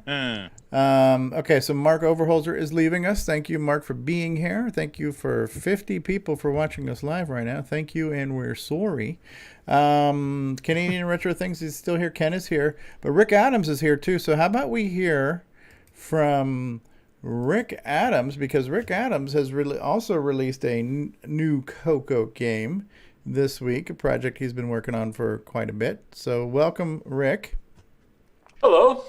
And I've been working on it for, it looks like about 1 year and 3 months. And so of all the games that I had in my head back in the day, 30, 40 years ago,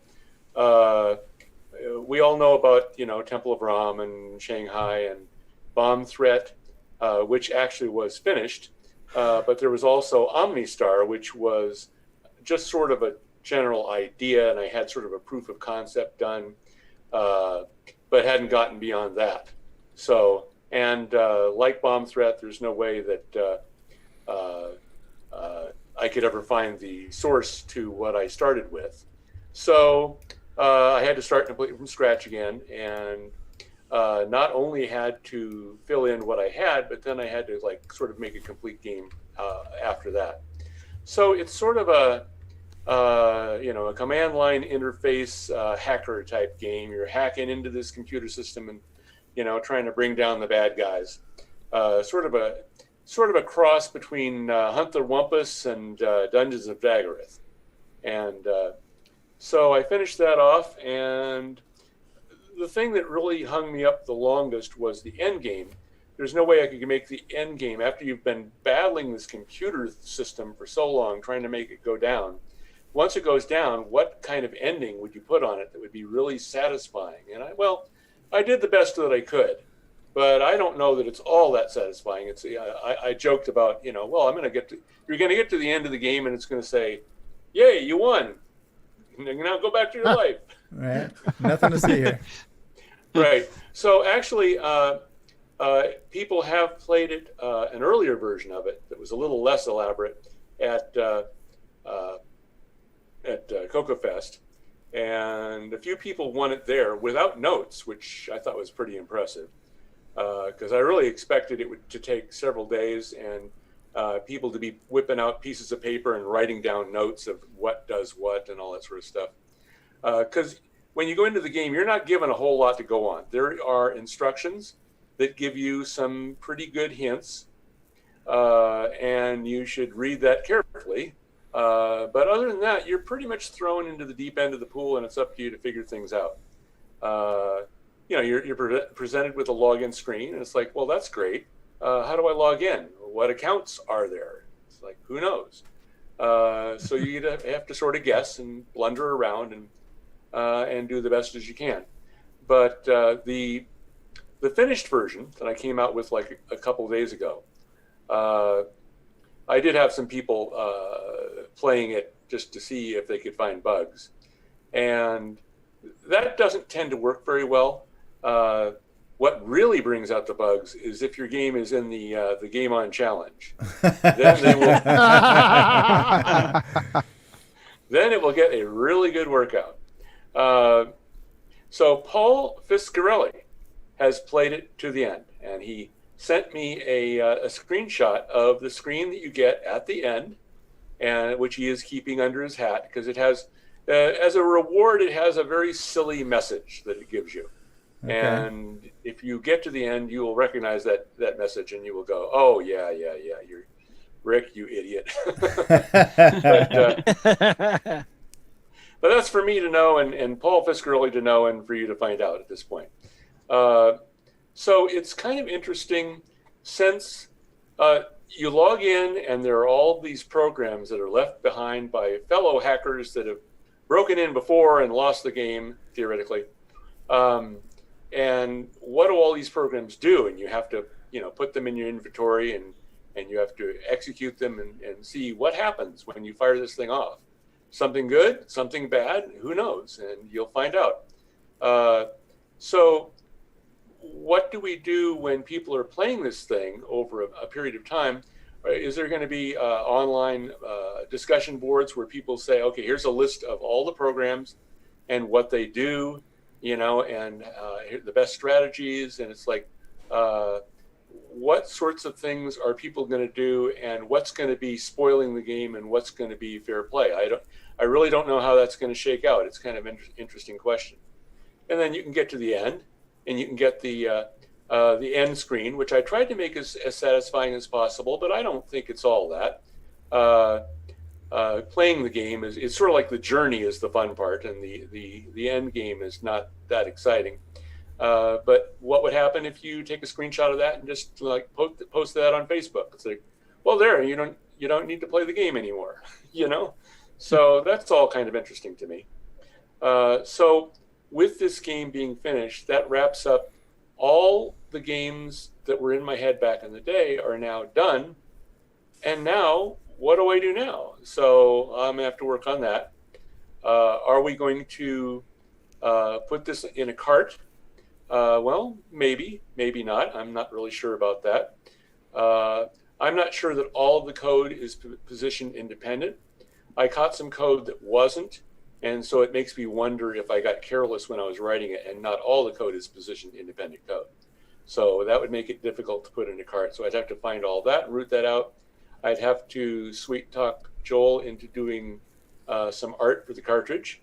But at this point, and the other nice thing is that I've got it on the direct download site, the itch.io site. So if you go to rickadams.itch.io, you'll find my games there that are available for direct download.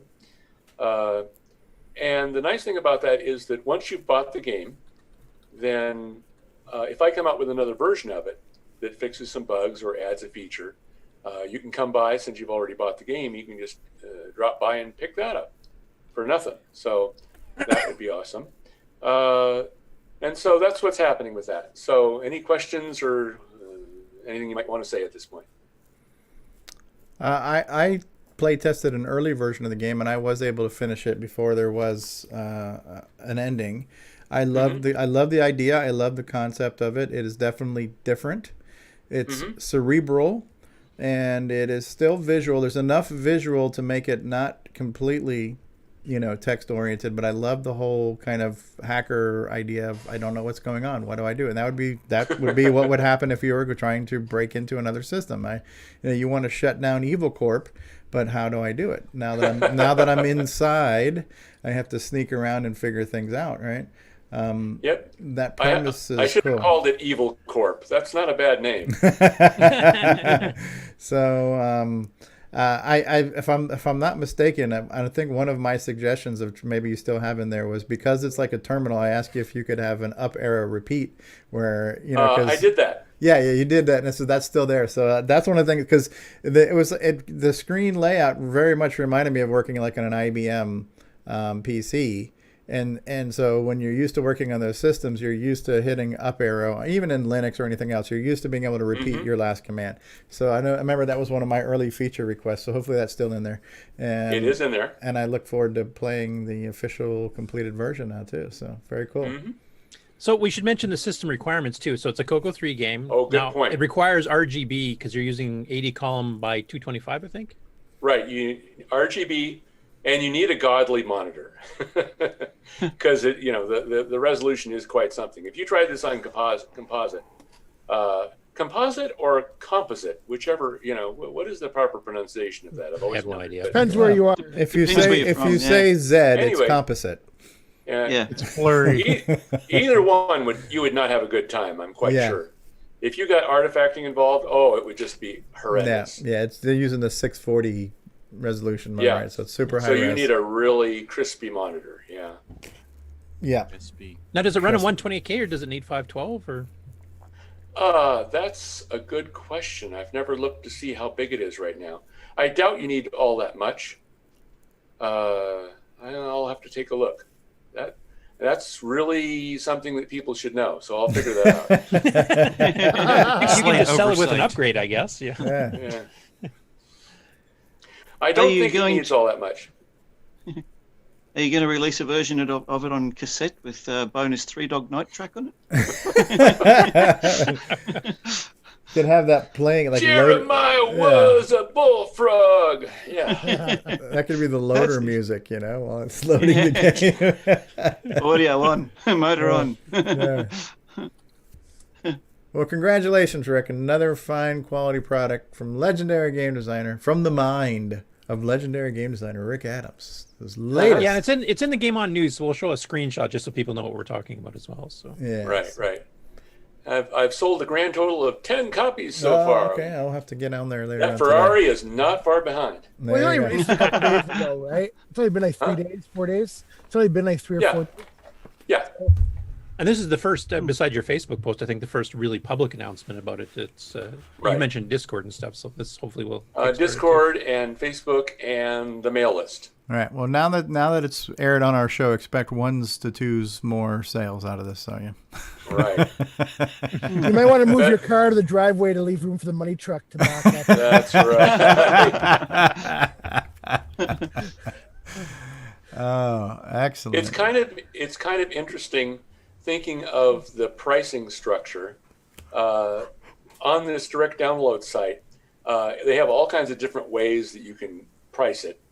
And one way, originally, I had it. It was a suggested price of $15. Okay. But it was loose. It was like, if you want to pay 20, if you want to pay 5, if you want to pay 0, that's, go right ahead. So, and then a few days after that, I changed it to, well, no, you have to pay a minimum of 15. If you want to pay me more, that's fine, but okay. But a minimum of 15. So it turned off the option of paying 0.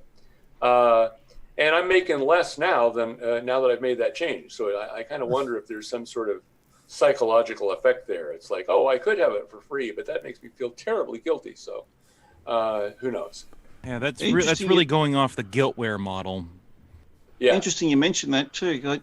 I found a similar thing with my music, with selling albums. I put them on Bandcamp, and you can actually put up there on Bandcamp that people can pay whatever they want, or you can set a minimum price or a higher price. And at first I had all my albums up there for $10 as a minimum price, and people could pay more if they wanted to.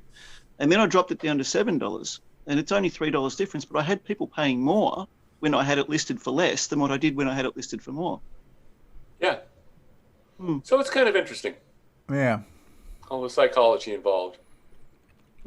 Absolutely. But I think the community is pretty good at supporting people's endeavors when we're working on projects. So. Yeah, for sure. Yep. That trip to Duluth is not far away.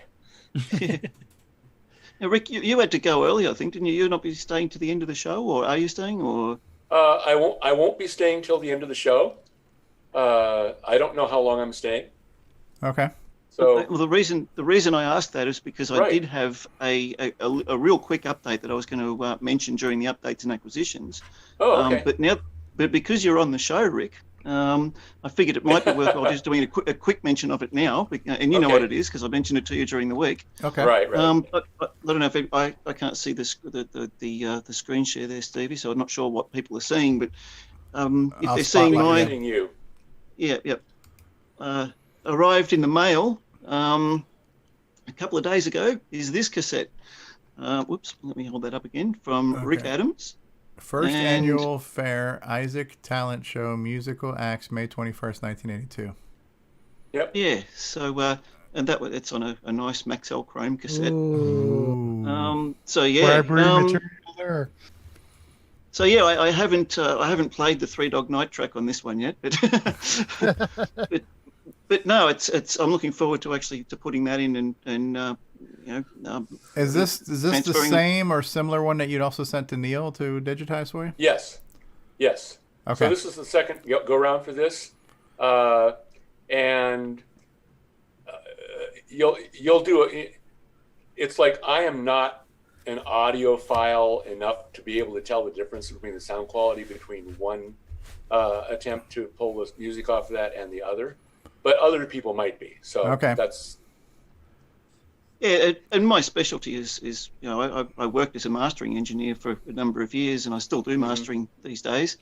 And I've got a love of old retro technology. Obviously, I'm on this show, and cassettes is a big part of that. And I always used to like to try and get the best I could out of cassettes. So I've got the really high-end Nakamichi cassette decks and whatnot here. So it'll be a really interesting challenge to see if I can get the absolute maximum possible quality off this cassette. Right. And he wanted to take a crack at it, and and it's like it's going to be fun for him. So I decided just to do this. So it's fine. This is where we heard the blues song before, right? Yep. Yeah. Okay. Yeah, that was good. That was good. You have real promise. Okay. You'll go far. You'll go far, Rick Adams. You'll go far, Rick Adams. All right. Well, we have GameON news. We've got Ken's going to talk about his game. But how about we do this? We're going to take a quick commercial break. And Ron Delvaux, if you need to go potty, now is your time to do that. And then we'll be back. We're going to hear about Canadian Retro Things Basic Project. We got some more gaming news, more to talk about after these words. So everyone's favorite, CoCo Do, to play us through the break. CoCoTALK will return after these messages. CoCo 2, c'est le coq champignon, des micros et dans le pion. Pour le jeu, il est pas bavard, les études, c'est pas bizarre. L'expansion, il a ça, les commandes, tu vas voir ça. Notre CoCo est bon bonhomme, pour tes cours, c'est bien serviable. CoCo 2 de Radio Chaton, l'affaire est dans le sac. Un ordinateur couleur, quelle personnalité. Le CoCo 2 de Radio Shack. En solde pour Noël à partir de 149,95. CoCo 2 de Radio Shack, ton affaire est dans le sac, c'est toi et CoCo 2. And now, CoCo Thoughts by Samuel Gimes.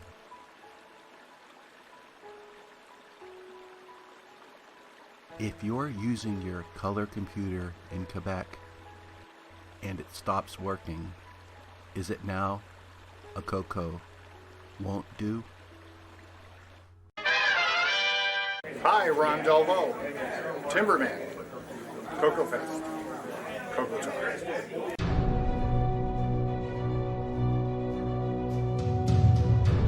In a world where RGB produces black and white video, one cable can make a difference.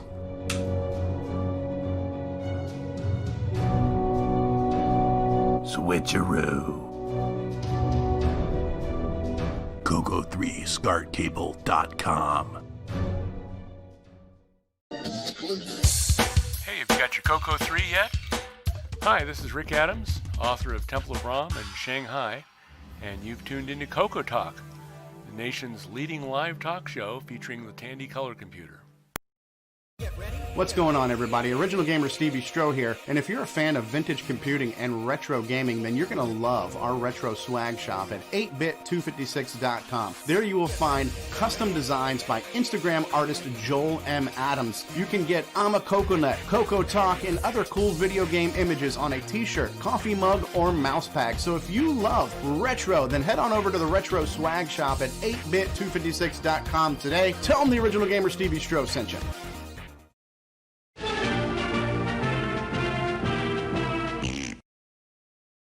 Radio Shack's store-wide manager's red tag sale is on now. We've slashed prices 20%, 30%, 40%, 50%. Save on famous Radio Shack hi-fi, car stereo, radios, toys, TV games, calculators, walkie-talkies, and CB radios. Look for the big red tag. Save like never before on these and literally hundreds of red tag specials. Hurry into Radio Shack today. Hi, this is Randy Kindig of the Floppy Days podcast. I just love me some Coco, and nobody covers it better than Steve Strobridge. You're listening to CoCoTALK. And we're back. Hopefully Ron Delvo has fully evacuated everything. And we got more gaming news to talk about. Our special guest today, Ken Waters, aka Canadian Retro Things.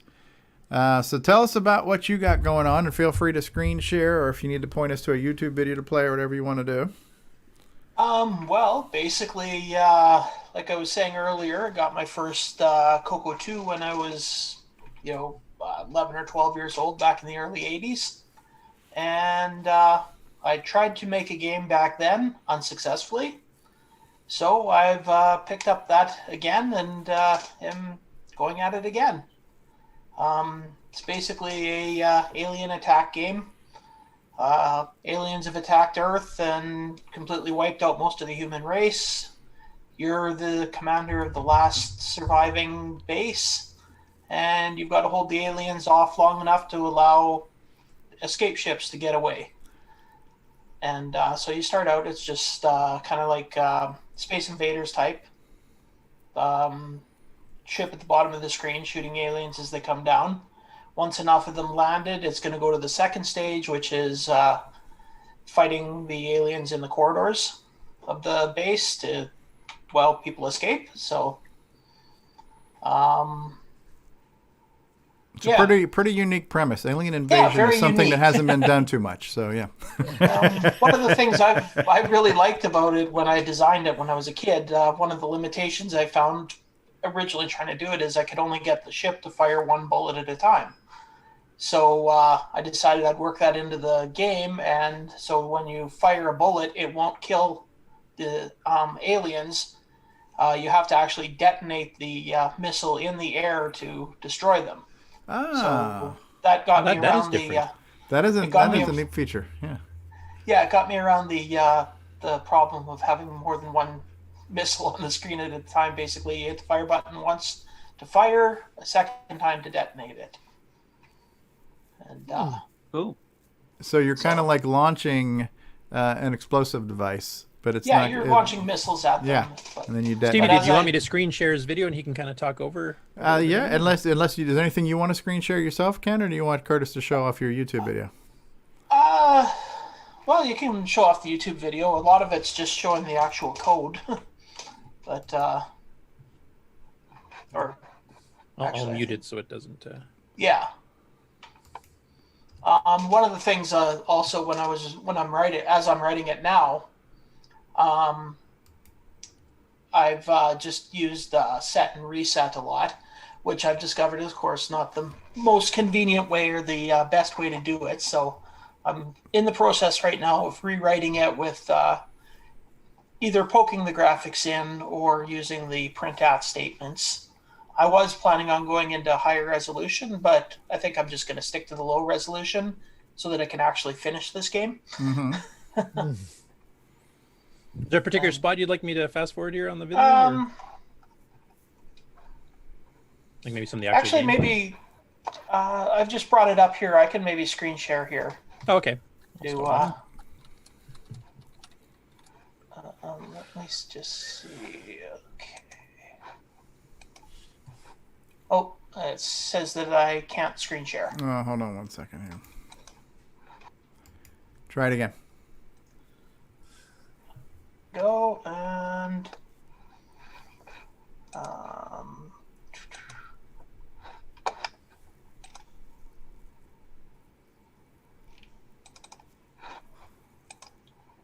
there we go.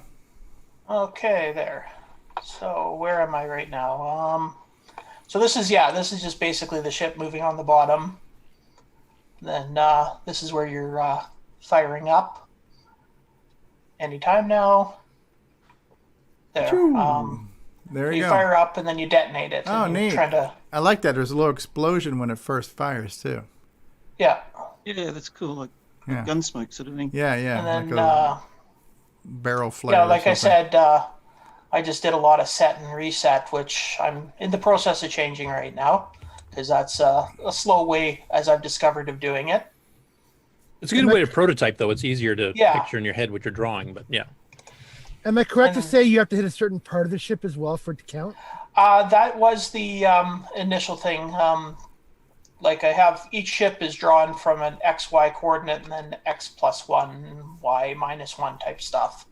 So you had to catch the XY position, which I was counting as the cockpit, in the explosion. But probably when I redo it, it won't be quite that precise. Okay. If I'm using poking or print-at statements, it'll be more just the right pixel or the right 4-pixel byte or whatever. Yeah. Well, another thing you could do is if you're poking it, you could actually peek the location on the screen. Yeah. And that'd be an easy way to detect if it's there, because if the space is blank, then there's nothing. If there's anything else there, then you know you hit something, and then you can then zone in on what am I close to, and let's detonate that object. Yeah, that's one of the things I was thinking of. I had designed it also with having just basically a binary thing, 0 or 1. So 0 means the ship's in the air, 1 means the ship's not. So then it's easier to see if you hit one of the ships on screen. It'll only check for the ones that are actual printed, but the peeking is probably a better way. And this is just the ships falling, Tetris pieces falling. Yeah, it's neat. You did call it that in your video, didn't you? That's right. Yeah. We're being attacked by Tetris. I've had nightmares about that. Tetris invaders. And just go forward here.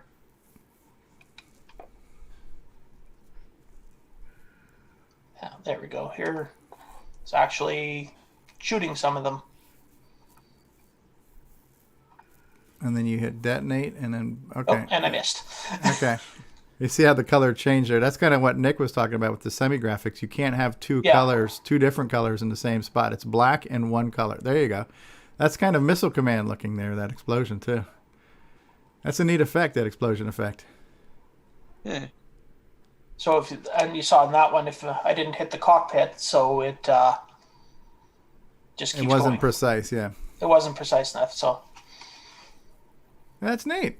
It works. It's functional. You got a scoreboard. You've got stuff happening.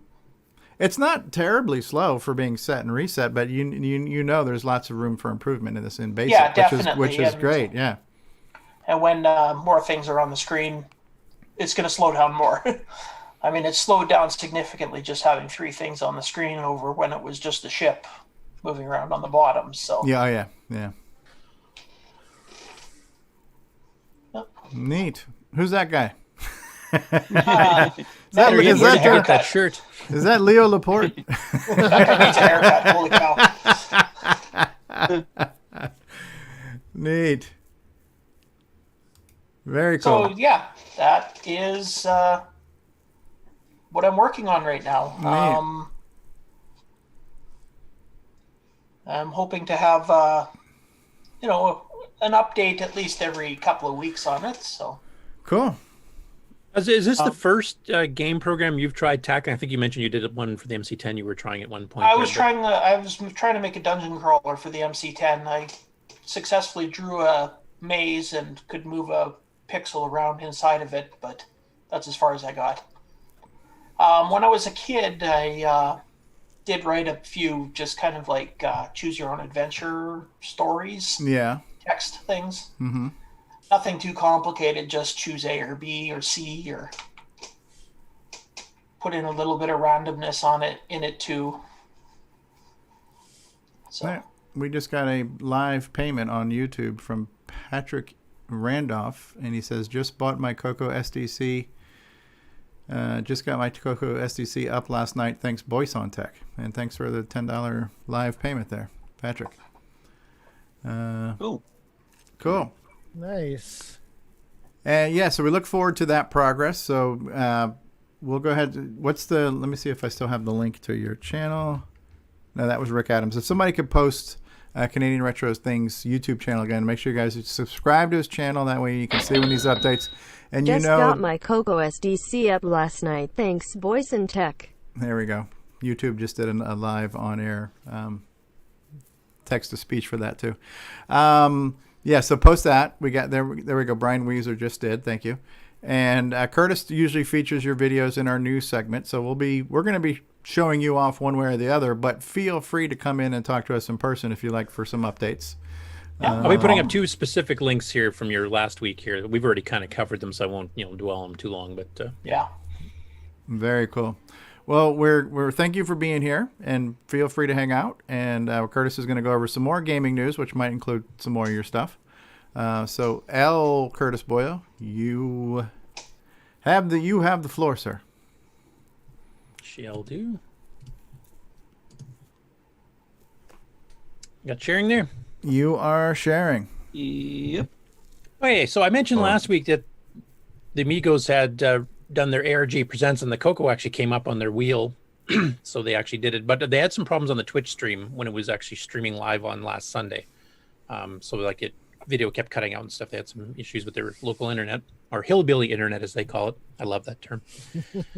So they put up on YouTube now the final version, which is basically a locally recorded version. So all that jitteriness and stuff is gone. So for those of you who may have tried to watch it last week and had issues like I did trying to watch it, the full version's up. So that covers Interbank Incident and Rad Warrior, as we mentioned last week. So just wanted to mention that. And then also John Schaller did his hour-and-a-half stream of CoCo Games there on Twitch, which also I think he had less glitches on that particular one, but he had a few in there too. So the YouTube version of this is up as well, with local recording, so the hiccups are gone type thing. So definitely a good episode there too. Next up, we have our weekly Jim Gary update. So he has yet another MC10 conversion. This is a game called Lem from Creative Computing in 1976. For those of you who don't know, Creative Computing was one of the earliest home computer magazines, along with Byte and a few others. So this is a lunar landing one. Now this is a little bit different than most. Like most lunar landers, you have like a little drawing of the ground and you have to try to land on a flat spot type thing. This is more of an instrument panel side view type thing. So you can see kind of the layout there, and you have to like kind of steer your coordinates to keep yourself centered to land. So it's a bit of a different take on the lunar lander here, and a bit more technically oriented, probably closer to the real thing, I'm guessing. I haven't personally tried to land a real lunar lander, so I'm not sure, but it's fun. So anyway, it's a nice different take on it, and a very early kind of conversion. like a flight sim. Kind almost, of. Yeah.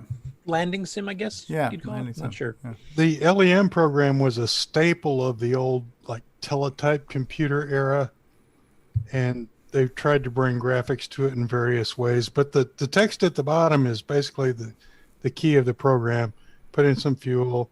It does various comprehensive physics calculations, and supposedly you can budget your fuel against your time against the ground. I remember these things. They were great. I tried to write one. I got lost in the math. I was just going to mention, this sounds perfect for a conversion for Nick Morendis to do because of all the math involved. Yeah. So. It's a cool take on a very, very early home computer game from '76, and as you mentioned, it was originally on terminals even before that. So, we had one question from David Lord saying, "Where's the fire button?"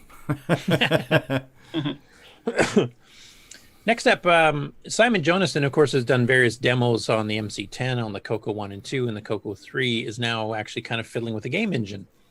So this is kind of looks like it's loosely based on Balderdash, or Bouncing Boulders, if you're familiar with the CoCo version. CoCo 3 version in this case here, but he just has a little 12-second video demo. I'll just play a little bit here. Obviously, he's got no bounds checking on some of the shapes here, but just to show the... He's just kind of walking through and erasing things. Yeah. Yeah. Yeah, it's neat. Yeah, so it looks pretty cool. So we'll keep progress there. This seems to be really a good year for games. I mean, we've had half a dozen full-blown releases already, at least this year that I can think of. There's another 4 months still going yet. So, and there's some other projects, still in progress. Like Nick's next game's already, well on its way. Chet's starting the next engine for his next project too. So. It's a good time to be a CoCo gamer. I'm sure Nick Marotta won't mind having a bunch of new stuff to throw onto his show. No, not at all.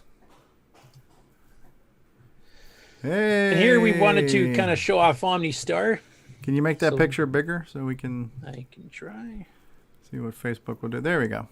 Yeah. Now, Steve, you've actually played this game and I haven't yet. Yes. So if you want to explain what things are here for the viewers. Well, it's been a while since I played it, but if you look at all of these lines, it's kind of like connected dots. These are kind of like nodes in the system, and you're traveling from node to node, and you're trying to shut down the nodes by running a variety of programs. So if you look on the right-hand side, where it says command status, unrecognized command program loaded, again, it's been a while, but the things he mentions, like Dungeons of Daggerath, you know how you like walk into an area and you can like pick up a torch, right? So when you're walking into different, let's call them rooms, there might be a program on the ground, and these programs are kind of like your weapons, and you have to type them in at the command prompt to run them to see what they do. And some of the programs will, you also have like you have your health where it says user status and system status, right? And so you can get attacked, and then your health goes down, and there's certain things, kind of like a potion, that would increase your health. There's other things that can try to shut down the node or to combat the attacking program. So it's kind of figuring out what program do I run under what circumstance, and moving from place to place. But you want to kind of break down all these lines, and you want to basically disconnect everything, and that's how you shut down the system. So I'm doing a really horrible job explaining it because it's probably been a year since I played it. But is Rick still here? Did he go? I think he's gone. It would be better to have Rick explain it. Rick's not here, man. Yeah, but this is anybody else in the panel actually played it since you released it? If anybody else on the panel has played this since Rick released it this week and wants to give a more up-to-date explanation, especially if any changes he's done. Okay, see down there where it says workspace? That's kind of like your inventory. So one of the things there is called Spinel, and that has got 100%. And then, the node directory, like the Amethyst and the Ruby, these are also some programs you can run. So just think of them as like your weapons or your spells or your potions. There's different things you can do to try to either heal yourself, cause damage to one of the nodes that's looking at you. There are some nodes that are like trackers, and they move around. So there's certain like robots that are moving around looking for you, and then they'll report your location. There are some that are actually going to attack you and do damage. So there are computer bots running around the system that you're just kind of trying to avoid, and sometimes you have to fight them. But your goal is to attack and take down all the various nodes. And you can only move to a node that's adjacent to you. So like if you're on the far left and you're in the W node, you could go to R, which is up top. You could go to victory, which is down to the bottom, or you could go to X, right? So you can only travel to one of your neighbors. So you got to say, where do I want to go from here? And you kind of want to go in some type of pattern to start taking things down. So it's kind of like deconstructing the spider web to win the game. Okay. Has anybody on the panel actually played the actual official version that came out, which has some expanded stuff from what I understand? Oh, yeah, because see the status bar up there where it says Millibot? The Millibot, those are the military bots. Those are the ones that attack you. And then you have the spy bots. Those are the ones that are looking for you to report where you are so the Millibots can come get you. And so those are some of the things that are moving around, right? What's that Thomas line? I'm not sure. A big welcome for that might be a message. Those are other hackers that are monitoring each of the nodes to try to give you hints. Things move around and stuff like that. So as you move from node to node, different hackers will greet you. And that's a new feature that wasn't in my version of the game. Yeah, there's also a medbot that moves around the OmniStar network, reconstructing. It will try to heal. Done. Yeah. And yeah, each node represents a city or a satellite over that city, and you have to knock down each one of them. But there's also other programs that can do different things to you, or they can relocate you, things like that. So the programs that you find in each node were left by previous hackers, and you can then copy them out of that node into your workspace. And as you use a program, the amount of percentage of that program that's available goes down. And there are ways to restore some of those. But you do have to experiment in each node to find out what different programs do. And yeah, there's a resource management component to this because you've only got so many tools, and tools can only be used so many times before you could basically run out of bullets and not kill all the bad guys, and then you're screwed, right? So, which is what happened to me in the first run. Yes. Yeah. So there's a lot of interesting components. That's why I say it's kind of cerebral, but it's got a cool look to it. It looks like you're on a computer terminal screen. You know, it's kind of got that 80-column IBM look to it.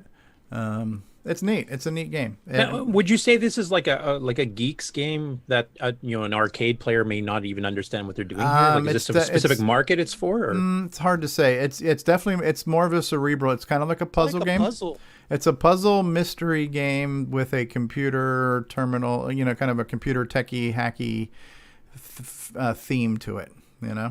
It certainly seems much more fun than Cisco's Network Simulator.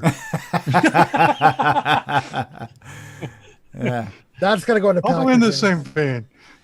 Yeah, but this is what the screen looks like. So if you're looking for arcade graphics and full screen scrolling and parallaxing and lasers and explosions and stuff, this is not going to happen. This is kind of what the screen looks like. There's a lot of scrolling text of what's happening within the system. You type in your commands and things like that. So there's no killer donuts. No killer donuts. It's like a sim. Yeah, it's real time too. So. Okay, so if somebody's not like a programmer type, they could still play this, and it's still a game. It's a puzzle. It's a kind of a puzzle game. Okay, I was just wondering, like, if it was more like a Core Wars type thing, where if you're not a programmer, you're lost. You're not writing code. You have to deduce what the effects of the programs are, and there's a strategy into which programs you need to use to clear out the nodes, to affect the different bots that are moving around, to manage your other inventory. So it's all logical deduction, but there's not any programming to it at all. No. Okay. Yeah, I just wanted to make sure we weren't, selling it to an audience that does. It's kind of like have not a clue what they're doing. It's kind of like Rick says, kind of like a hunt the wumpus, right? Where you're trying to avoid things, but you have to. I was always using the analogy of like spells and potions, right? So just to bring it to a dungeon concept here, like you have a potion of healing. You've got certain spells that will ward off certain types of things, right? But in this case here, because you're in a program, you're in a computer, it's a program, right? So you would type in the name of that program to effectively fire a weapon, try to heal yourself or try to disable the spy bot or the med bot or the millibot, so you're just, and it's figuring out which ones do what.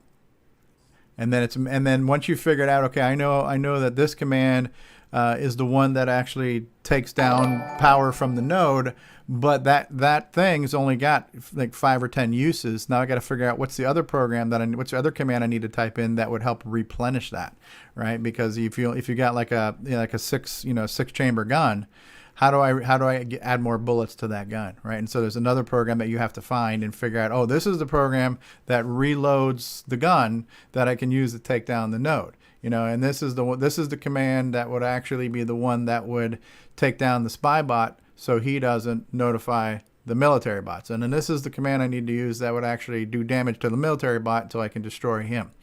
So it's figuring out the different commands or the tools or the weapons or the spells or, the potions, whatever analogy you want to use, figuring out what tool for the job you need to use. And a lot of that got retooled in the process of doing it, whereas like sometimes you're going to type in a program and it will seemingly have no effect, but it might change the property of something else, and that's a whole nother level. He added something after the version that I had played, so yeah, it's a really neat idea. But yeah, how would you explain the demographic, or how would you put this into a category or genre or a box that says if you like this, you'll like this? I'm not sure how to best answer that question. It sounds to me it's more like a strategy game than a hardcore Core Wars type. Okay. Thing. Yeah, but I enjoyed it, and I mostly like arcade games. I'm more of a fan of the mindless, just run and gun and shoot and blow up type game. So I enjoyed this game. Okay. And then for those that want to order it, this is what the page looks like, with the buy now button for the electronic download, and he's got a screenshot there too. And of course, as Rick mentioned earlier, that if he does any updates or any bugs that have to be fixed or something like that, you will be notified, and you can actually just get a free update to it once it gets released, which is nice. It's a great concept. Digital distribution. I don't know why anybody's never thought of this before. And then just to cover Ken's stuff here, we've got 2 of his videos up. So he did his Rally SG challenge, so he has his actual gameplay when he was playing it.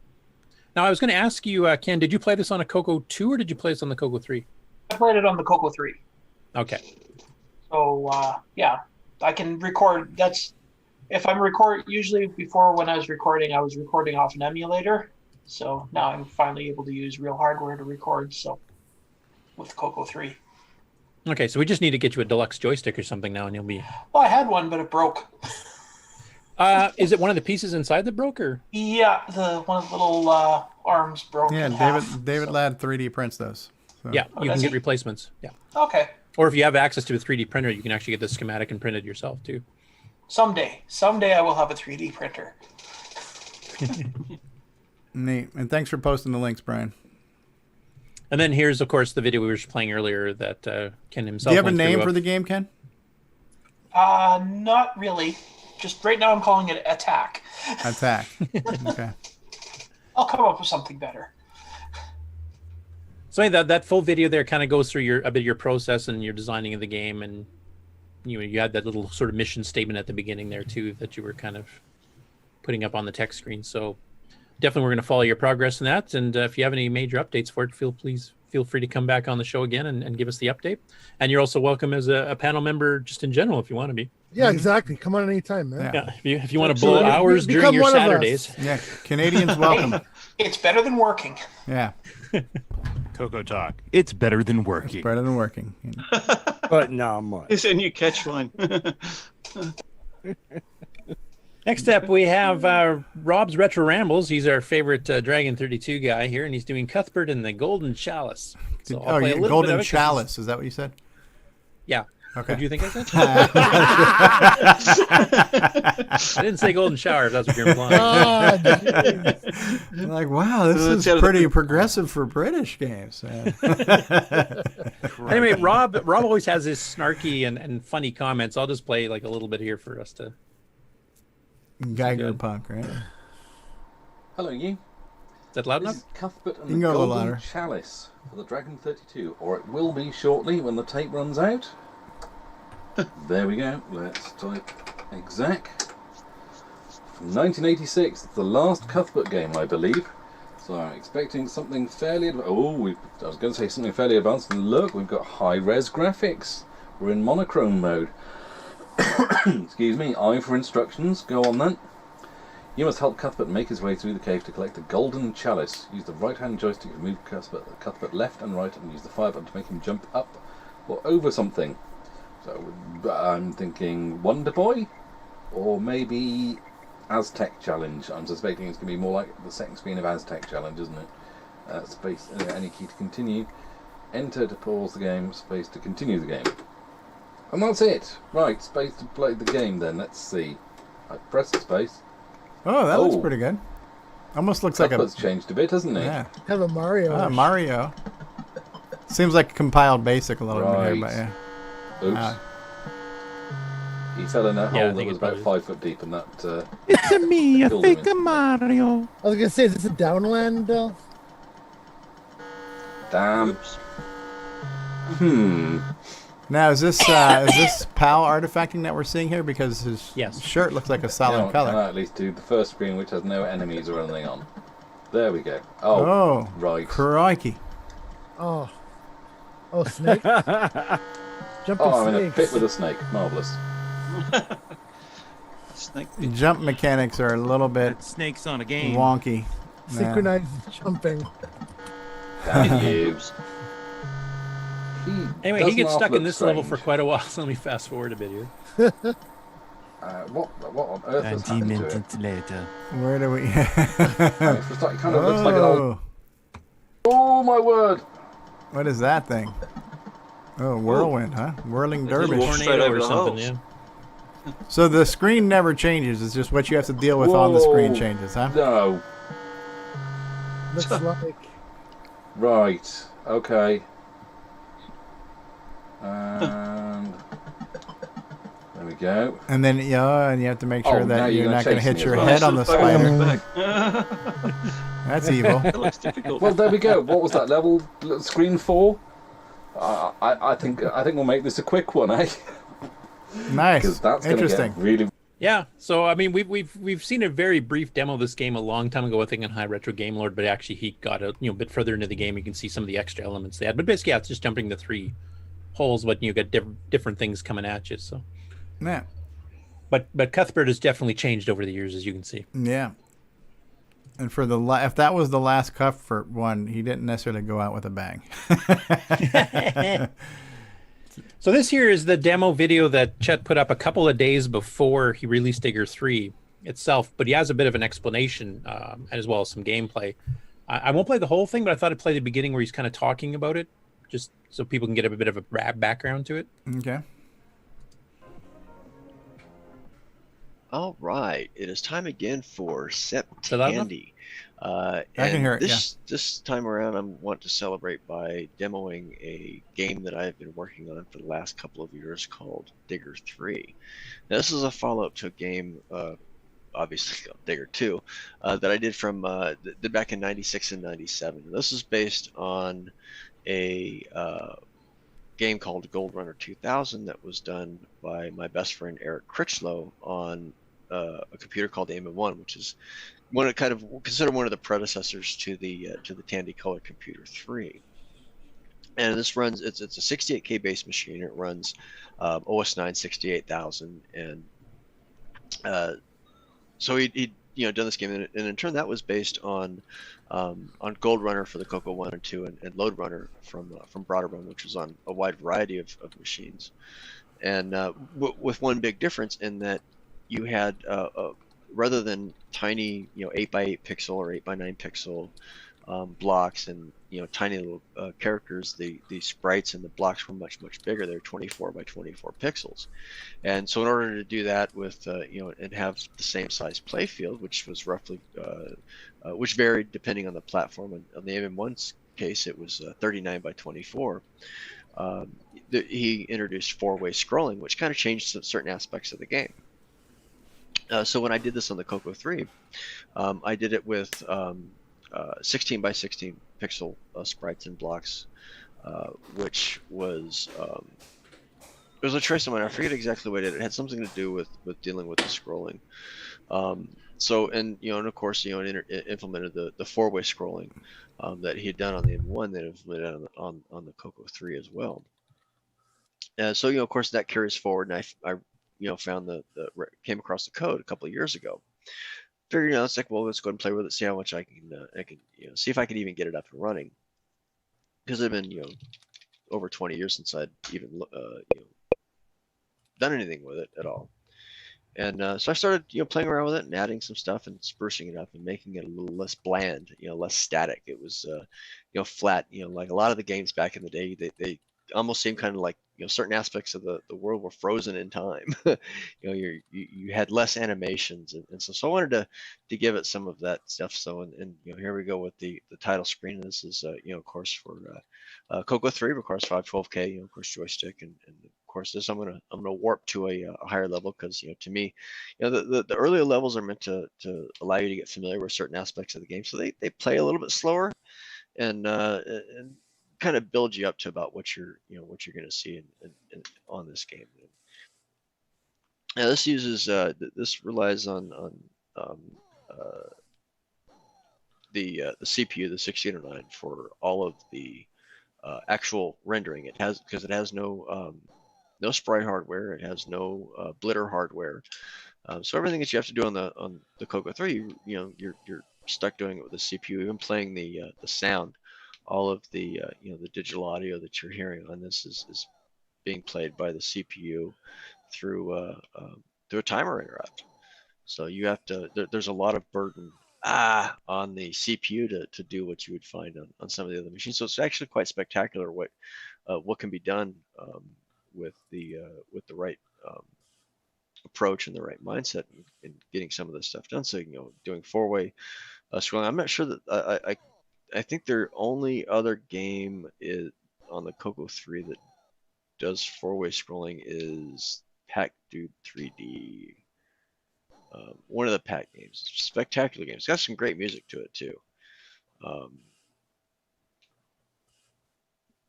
Yeah, I remember that came out. That was a spectacular game. So you've got a limited number of games which actually utilize the and take advantage of this aspect of the CoCo 3, which is really unfortunate because this adds there's a tremendous amount that you can get done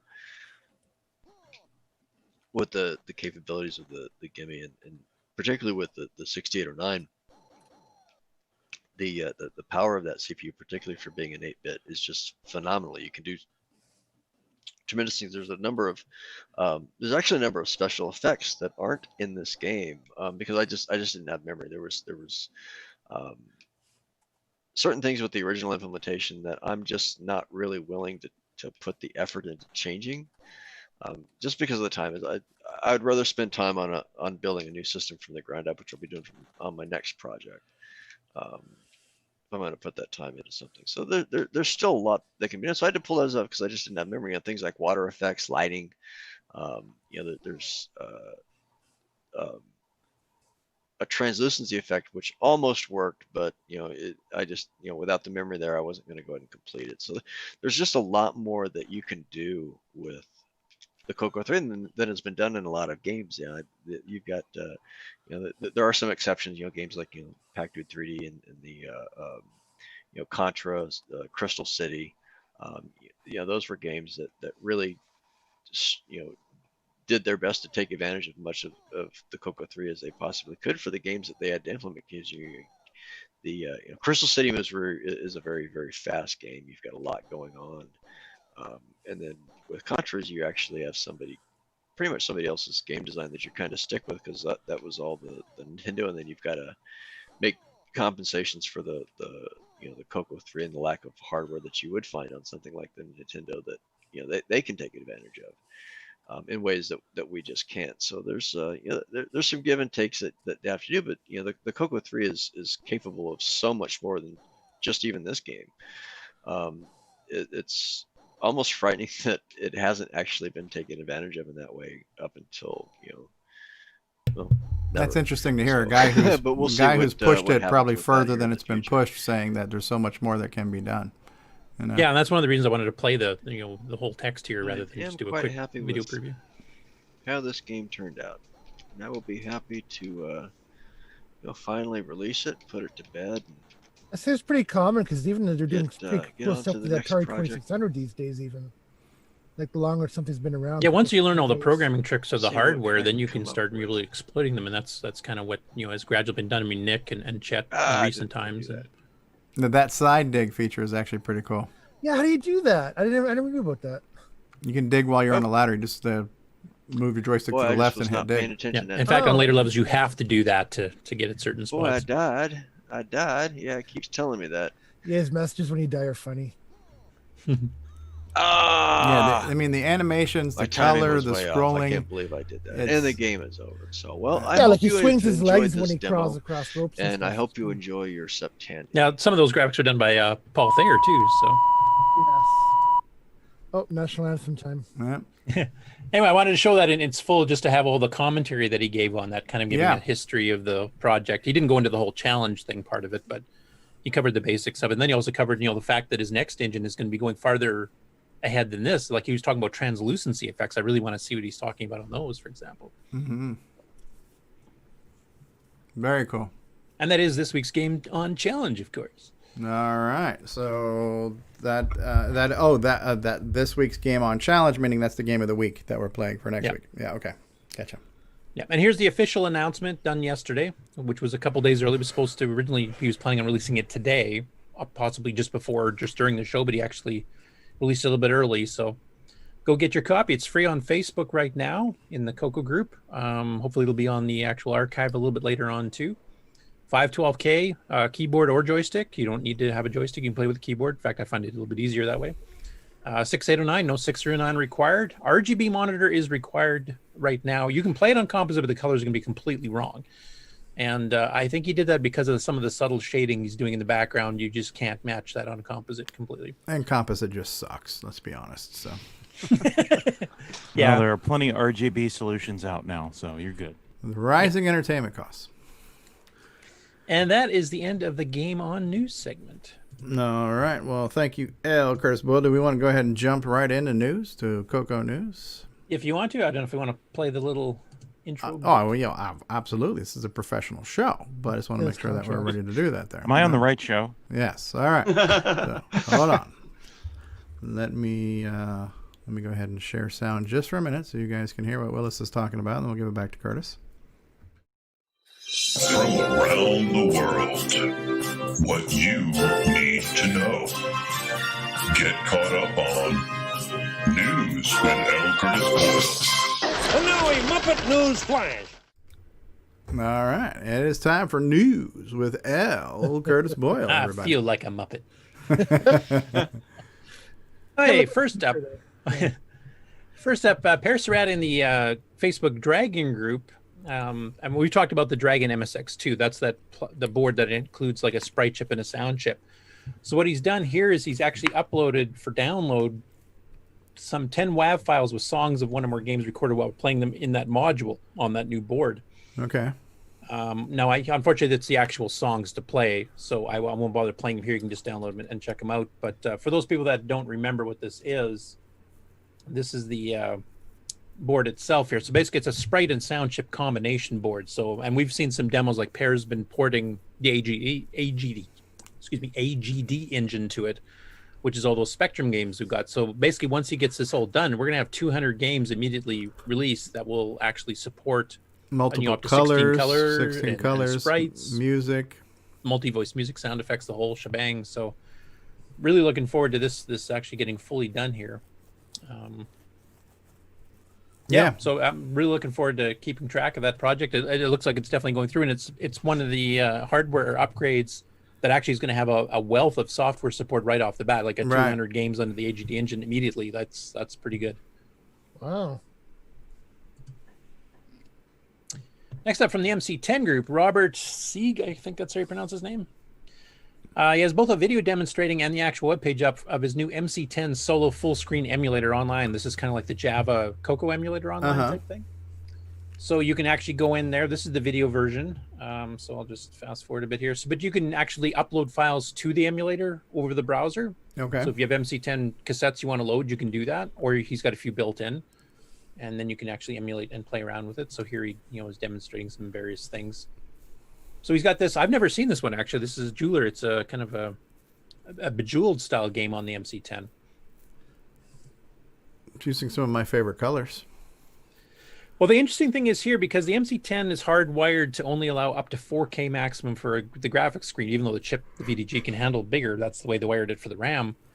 So in this case, they just said, screw it, we're going to use a 6K, P mode 3 mode, so we can get the higher resolution. And just if it ghosts the screen, because that's all the VDG can do here, we'll let it ghost the screen. So we actually get the higher res, but you get a kind of a duplication of the screen. Yeah. So it's not a bad little game. I think he plays a little bit of the demo here. Choose a match and earn some points by getting some And then things fall down. Okay. Yeah, neat. Yeah. So a bit of a demo there, but that's just showing the emulator kind of in action. Neat. And the actual emulator here, for whoever's posting links, just mc-10.com.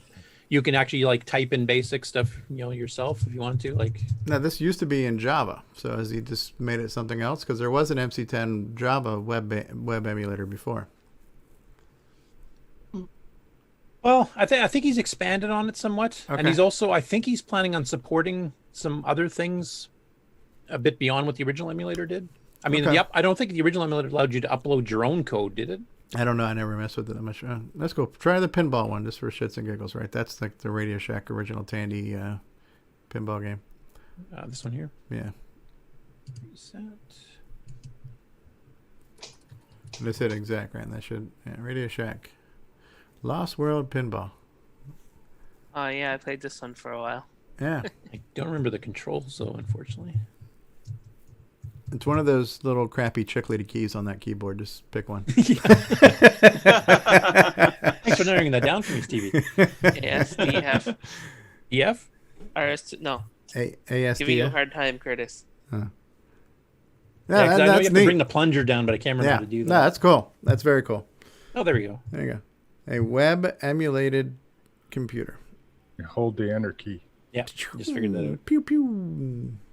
But will it hold open a virtual door or a window? Hey,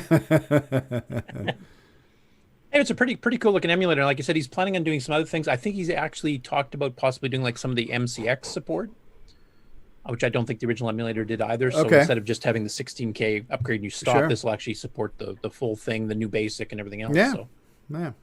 definitely. Yeah, that's the one downside to using a physical MC10 is the keyboard, because even Jim Gary, the king of MC10 coding, says I don't use that keyboard, right? So it's just yeah, but it's a piece of history. That's a place I think most people would allow a distortion of the hobby. Is to Yeah, type right. on a real keyboard. It's definitely a piece of something.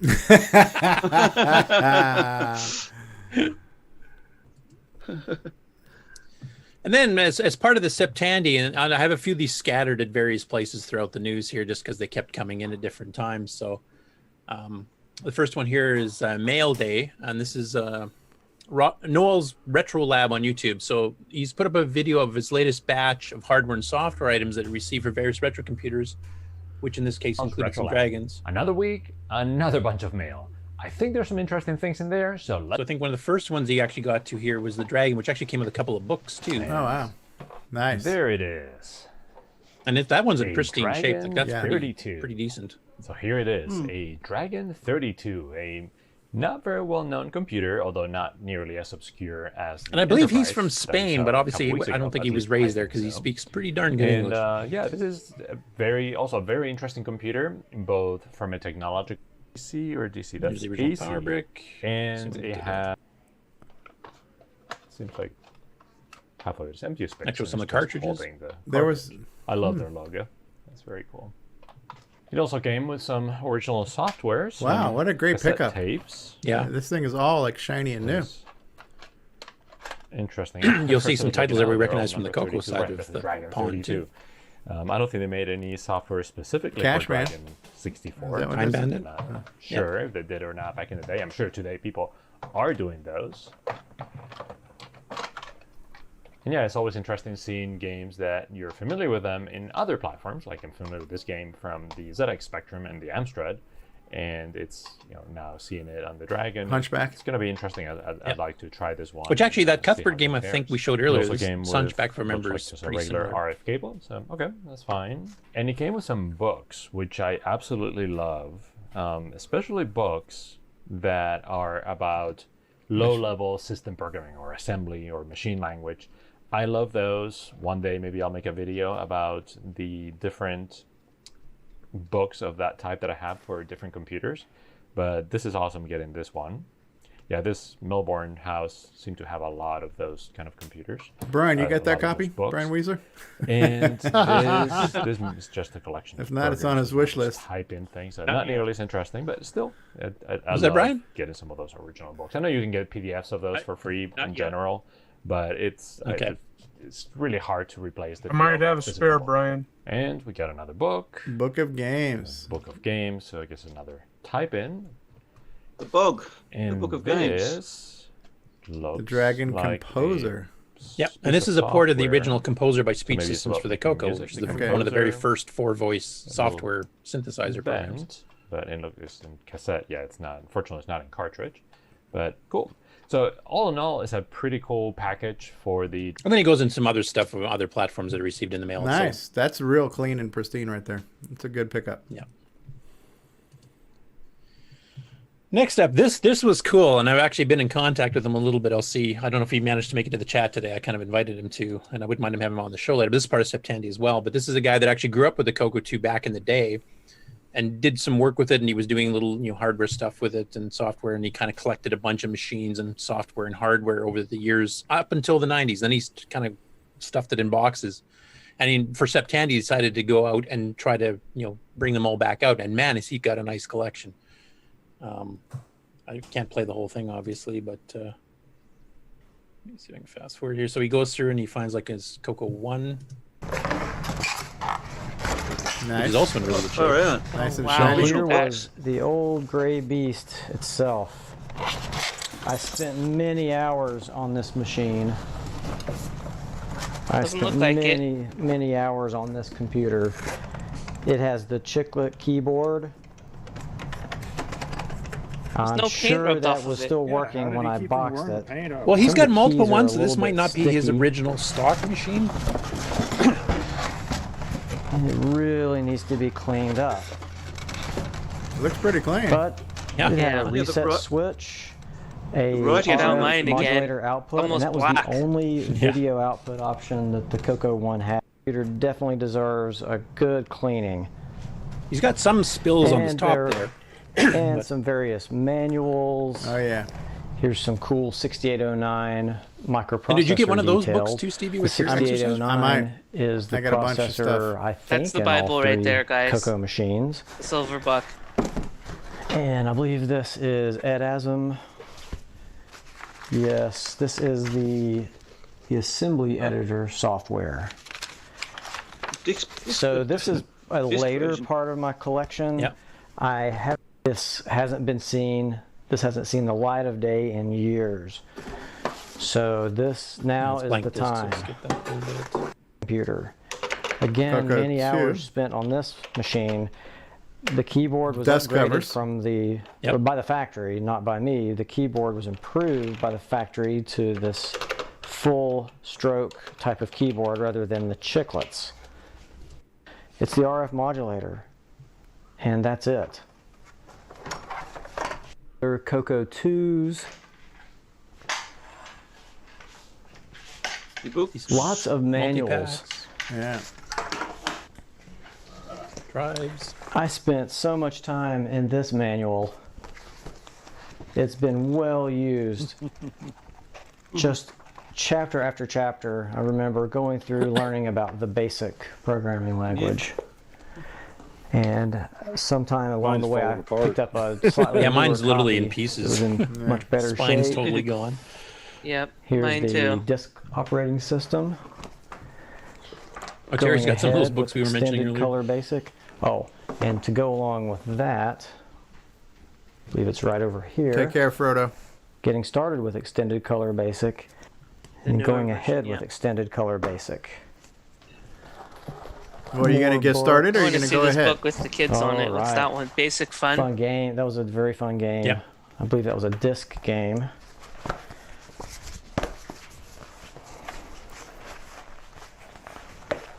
A lot of stuff. Oh, definitely remember Interbank. that adventure game. Yep. Interbank Incident. All right, Dragon's Den. cartridge-based game, Dragonfire. Another cartridge game, and another. Went to the CCW Children's Workshop. Downland. Evil game. Downland. All right, Cyrus Chess. Great, very fun game of Yeah, I chess. forgot Cyrus actually had the full-size manual. Adam. Color Scripts. Color Scripts it, the best. holy There you grail. go. Scripts The it. holy grail of CoCo The collecting right computers there. were marketed as, not only they're wonderful documents.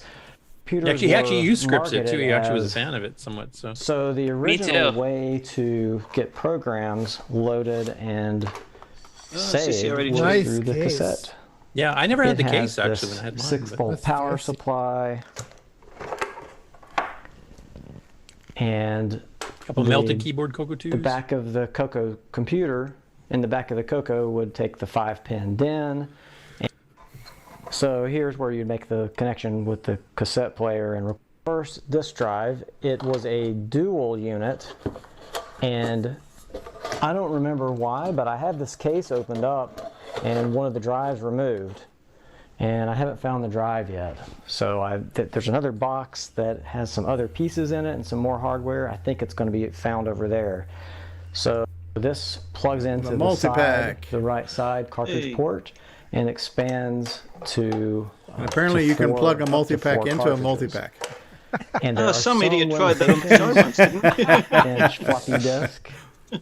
I don't know if you guys remember this one. Elite about. Transfer was a Challenge PC right program now to to transfer actually find CoCo a discs to computer PC that's discs on a working PC. with a 3.5-inch floppy. Where you would actually would to would load read the that on. CoCo discs right on the PC. It was one of the Oh, yeah, earliest. there's an old DOS program. There's like Here's a modem pack. I haven't used this Floppies. before, but I suppose people have acquired them and Nice- didn't even nice test collection. them back. Discs. Another Found his other floppy drive, although not there. Ooh, floppy. The label's faded, but basic. Oh yeah! He's even found some of his Lots old, like backups. I know Stevie So wished I he could do used this too. But he my found some of the dual old games he was working drive on his to floppies back there, so up we my actually discs. finished them. And doing with that. You got And some rainbows. Rainbow magazines. Nice. These were an endless source of entertainment. So there was a monthly magazine.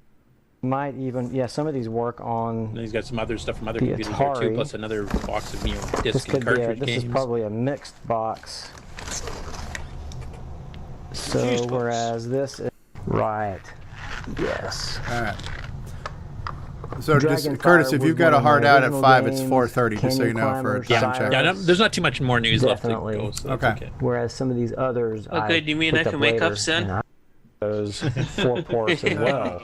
Where's that button Could that don't reload. like you off the call? Anyway, he's got this huge collection. He actually at the beginning of the video has a little picture, like he's got like I think 8 or 9 CoCo 2s stacked. He's got multiple CoCo 3s. He's got this 8515 monitor by Magnavox. He's got a ton of stuff.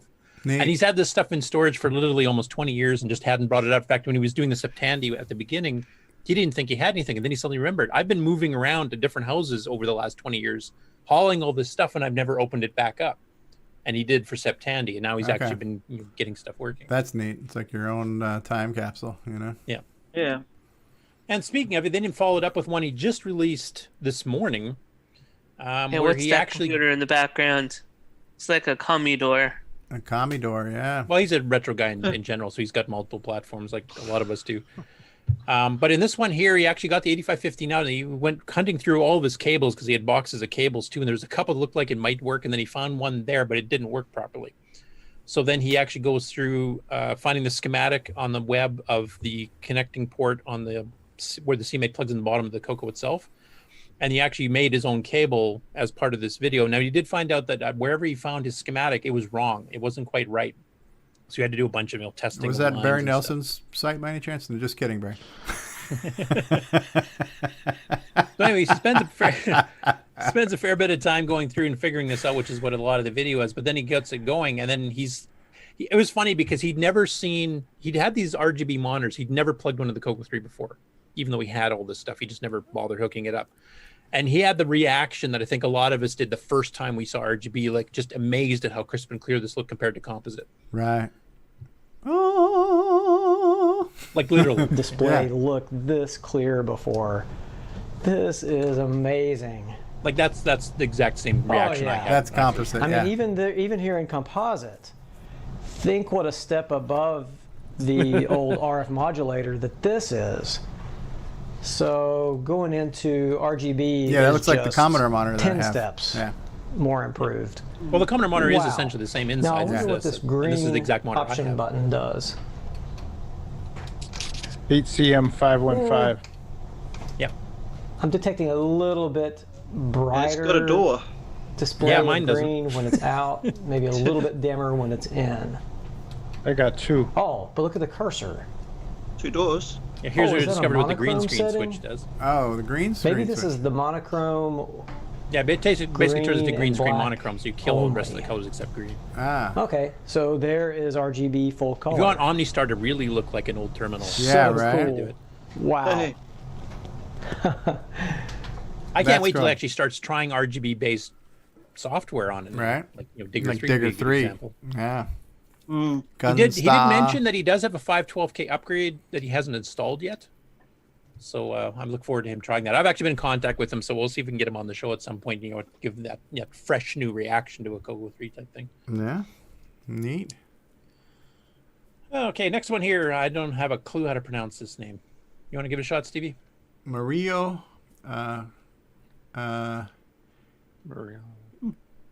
Curtis.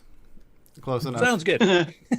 So he put up a link here. Usborne Books, which did a lot of computer books for various platforms back in the early 80s and are still around doing newer stuff today, has now put in some of their books in PDF format and put them up for free, which is a really cool thing because most book publishers don't do that if they're current, even with their old stuff. So Oh, yeah, I remember seeing this posted before. Yeah. Yeah, they got their modern books there, but if you scroll down, they've got all these older ones from back in the day with source listings and else, and they're cross-platform. Yeah. I would think a few of these we've actually shown before, like the computer space games and a few others here, but there's a whole whack of them, and they're totally free from the original publisher. Just go download them and have fun. Yeah, digital, clean. Write your own adventure programs right there. Yep, right there. Yeah, I'll use that as a sample just to quickly show. 10, print, this is an adventure. 20, input, what do you want to do? 30, print, I don't care. 40, You're end. pretty close. Pretty close. Congratulations, you win. But they actually go into how to design them and how to lay out a map and graph paper and yeah. I've actually got that book. Oh yeah, there you go. I was surprised to hear that Grant got Rainbow because I didn't even know he could read, but yeah, that's cool. You like the pictures? It's got lots of pictures. Yeah, lots of pictures. Colorful. Yeah. So here you got some of the actual code that says, note, this will not work on a Timex Sinclair. See page 3839. So obviously it's cross-platform again, but Oh, because of the input syntax and of certain syntax, basic commands. yeah. Like in-key string, not like the Apple II, for example, doesn't have an in-key string. So anyway, yeah, it's pretty cool that did that. I would like more major publishers, especially with stuff that's so far out of date, out of print, you'll never sell them again, really. Right. That if you want to, kind of promote your brand to some of the retro community, that they might want to buy some of your newer books from modern systems. This is, I think, a great promotional thing. Well, it's kind of interesting because some of these old games were simple enough that you could take the entire game and layer, say, a graphic engine on top of it on a CoCo. Yeah. So you could take a ZX81 text game and make it a graphical game. Yeah. Still in basic. Yeah. And just kind of grow it from there. And it's a lot of fun to me. I enjoy that. Yeah. This one really caught my eye. I mean, we saw Fred do this last week where he was kind of showing how to use the semi-graphics to make these, specialized characters and stuff. yeah. And he wrote a little editor for it here, which he calls semi-anim for animate. Now, this is written purely in BASIC. There's no machine language in here. Which, when he's editing the little bits, I mean, that looks fine. But if you fast forward a little bit and you watch him actually start duplicating his cells and stuff that he's drawing, his little semi-graphics 24 stuff in, and all of a sudden it does it really fast. Like that. And I was kind of wondering, how the heck did he do that? And then he goes to explain it. Basically, you do a couple of pokes to fool BASIC into thinking the SemiGraphics 24 is a P Mode 3 or P Mode 4 screen, which is the exact same size, 6144 bytes. And then you use get and put. Yep. And it works on the SemiGraphics. You can actually blast your stuff on fairly quickly with the get put commands, which is so obvious. I don't know why I hadn't thought of it years ago. So for people that want to kind of do what Nick's doing, but in BASIC, if you want to do a fairly fast arcade style games using SemiGraphics 24, you can do it this way. Yeah. I mean, you still have to poke in your individual things to set your shapes up, but after that, it's just getting. Yeah, I wish I remember what all those perks were. But yeah, there was definitely ways, because I remember doing that change in the graph. Because I'd even found a font somewhere that was drawn in the high res command using the draw stuff, but once you poked it to go back to the semi-graphics mode, it actually lined up perfectly and looked perfectly on the text screen. So it was actually a way to change your font through graphics, but it showed up on your text screen. Really cool stuff. Yeah. So anyway, definitely, if you want to take a look at that, if you ask him, I'm sure he'll give you the source code for it too, if you want to kind of fiddle with it. But yeah, you can use like PCLS if you want to clear the screen in a certain pattern. Like a lot of the basic commands will work at the full basic graphic speed, versus normally when you're dealing with semi-graphics, you're poking every little tiny thing, so it's kind of slow. So if you're interested in doing semi-graphics, having all the extra colors available to you, but you want to do it in basic because you don't know machine language, this is a pretty darn good way to do it. Neat. That is a cool hack. You can go the other way too, where you could do things in graphics or do things in text, but make it look like you're in a graphic screen just by poking the text screen to look like graphics, I would imagine, right? So, yep. Yeah, it's a pretty cool little program. And you got a fairly good discussion there going on, so there's a lot of comments coming in. Next up, John Linville posted this up first. I think the first one to mention it. The virtual VCF Midwest is today. It started this morning. Of course, they can't do it in person. So they put up the schedule here and YouTube links for every one of the videos they pre-recorded for all the various things, and they're releasing them, as the day goes on type thing. And this covers a variety of retro systems. And Steve, you've actually been to this VCF Midwest before. Yeah, we all were there last year, or a lot of us were. And you were there, and you were there. Oh, yes, and it was a blast. So it's a really good show, from what I understand. I've never been to one, but it's awesome. So are none of these were live then? These are all pre-recorded? Is there anything live? From what I understand, yes. It sounded like they actually had put up the links yesterday, and you can actually watch them out of order. But this is kind of when they're live streaming. Yeah, the they recording. did the same thing for VCF West. They had the videos pre-recorded, and they had the people online. So they'd play the video, and then the person would add a little bit to the end of it and have questions. So it sounds like it's a similar format to what they had for VCF West. Okay, and that goes on until 6:00 tonight is the end of it. So okay, you can catch that after the show. Beauty, Spark Server 1000. Oh my gosh. Next up, this is a kind of a fun CoCo group project. So a new member, and I'll let Stevie pronounce his name again. Yeah. How about Zeox Gomazo? Gamazoa. I don't know, dude. I have no idea. Put me on the spot here. So basically, he published the screenshot of Cody written in BASIC, and he said it's too slow. So he was actually asking if people could convert this to ML form. But people went through the code, and a variety of the people here that are regulars on our show kind of helped with this too. And they kind of went through, like he's had 45 comments, so this has become a group project now. But they actually helped him optimize the BASIC. I think Paul Shoemaker contributed, James Jones might have contributed, a variety of people. And by the time it all got done, just optimizing the BASIC part, it's running 4 times faster. What is this program trying to do right now? Okay, Z equals random 143. If it's less than 128, then go to 10. It prints graphic characters from the top left going right and from the bottom right going left, and they meet in the middle. Like here's Paul's solution to it, where you just redid it, and it's much shorter for one, and it's 4 times faster. So I don't think he needs ML anymore, because this is actually sped up to the point where his problems with the speed has actually been solved. So is that what the program was supposed to be doing there, or putting a random? I think this was an error. Do you remember, James? I didn't actually get a chance to go through all these. So I didn't go through them all. Okay. Interesting. But I know he's pretty pleased with the progress that's been made on it. So it's kind of become a group project with people helping out. This is kind of like we were offering Ken, the community can do is that if you have an issue like this or just need a solution to a problem, you can't figure it out yourself or need a little bit of help on it. This is the kind of thing that just spontaneously happens.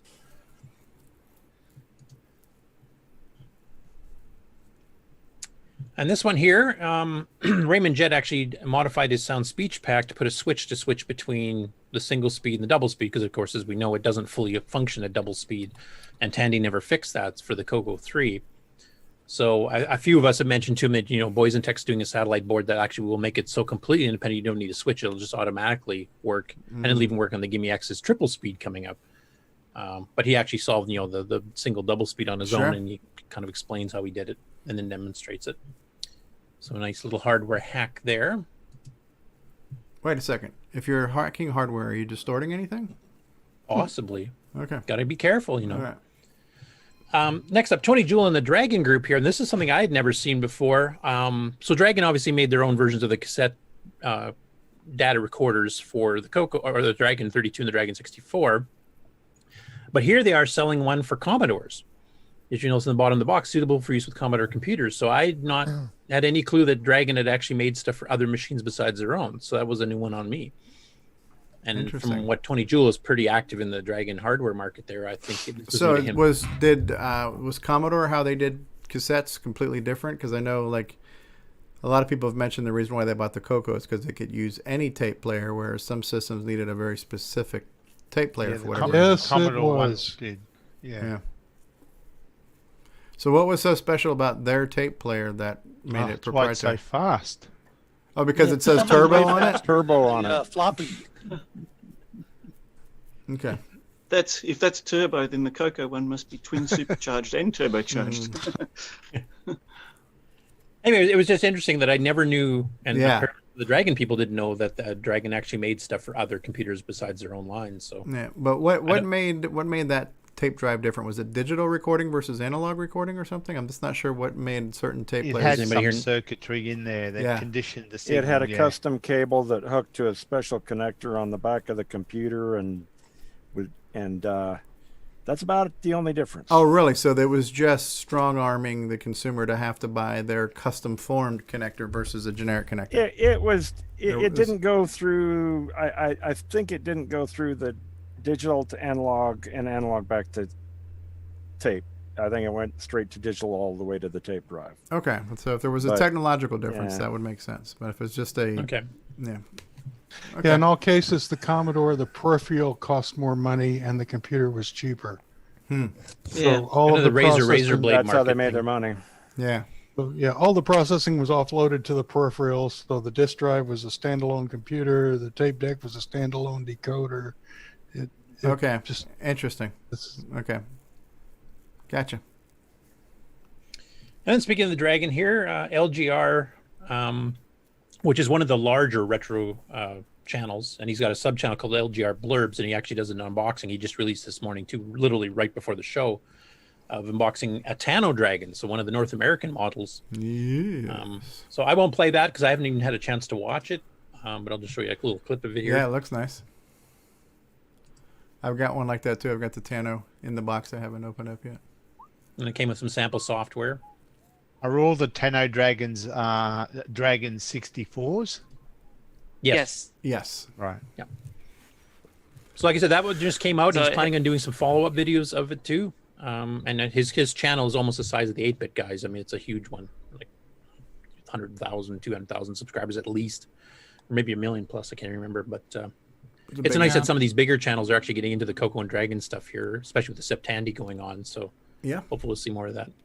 LGR primarily, most of the videos I've seen on his channel is for like older PCs, so like the MS-DOS peripherals and things like that. But it's nice to see other machines on his channel. Okay, maybe because I was searching specifically for older 8-bit retro. I'd seen a few of his videos on other 8-bit retro, so I thought he was more of a full-blown retro page. But okay. Wood grain. Cool. And that's the end of the regular news. I will stop sharing briefly here because I have to bring up a different window.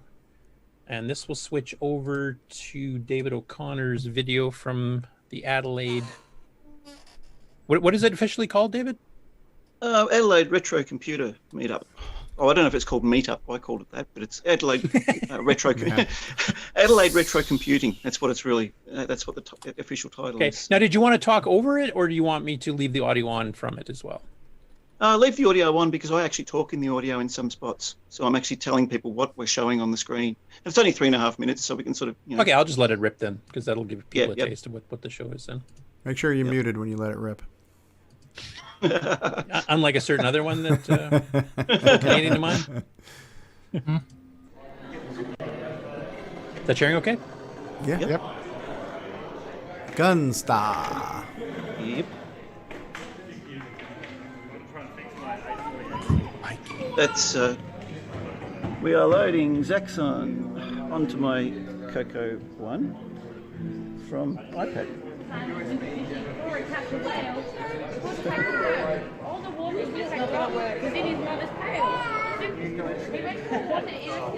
Like 3D demo. Yeah, Remy's, that's an awesome one. We're doing the sticker. Yep. Your warranty sticker's still in case. Oh, look at this. We've got a Virgin warranty sticker. I feel bad. Well, we're going to film the Virgin warranty sticker being. Here goes the hymen, boys. Oh. Here we go. Oh. No coming back. Nope. JP has done it now. Ruined it. So we're missing blue on JP's CoCo 3. So we're going to take it apart. We're going to see if we can. And you notice he's using a proper gimme, use of the Commodore monitor. He's using it on the CoCo. Well, we have success. And that's the We have our Magnavox blue clone, back actually, again. the clone of the one we just saw. The Just had to reseat the gimme and the RGB to composite daughter board. It's all That's the same one Stevie has. up and working. It looks so much better when we have all the proper colours. Colors. And that was just loose chips, wasn't it, David? Actually, it was. I reseated the gimme and also reseated the daughter board, which converts RGB to composite. So we have one fully working CoCo 3 again. Getting faster. Hey, Mad popcorn. skills going on here. It's getting faster. A bit of. I like popcorn. It's a simple game, but I like it. Yeah.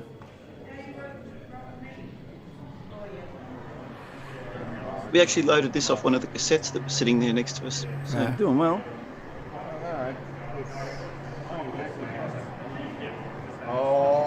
So close. Pinball. Well, we successfully loaded this pinball game off a cassette onto the CoCo One. So we do have some amongst Is all that of the right this. CoCo palette? CoCo. It's a P-Mode 3 or P-Mode 1. P-Mode 1, yeah. It's the original It is a pinball bit, from isn't it? Candy, 1980. How a bit of aha take on me with Ed Snyder's Chiptunes player.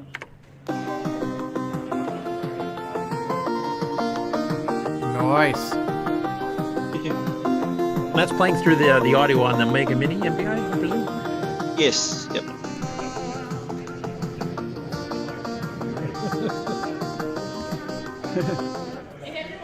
Copyright ding. A couple of BBC micros. Connor Pet with the improved keyboard. I'm used to the old chiclet crappy one. Hey, Terra City and a pet. Model 4 in operation here. Was he in Maverick here by any chance? The cap's got out of it before, but it's still No. working. No. A different state. He's in Melbourne. This is for the exploding reefer caps.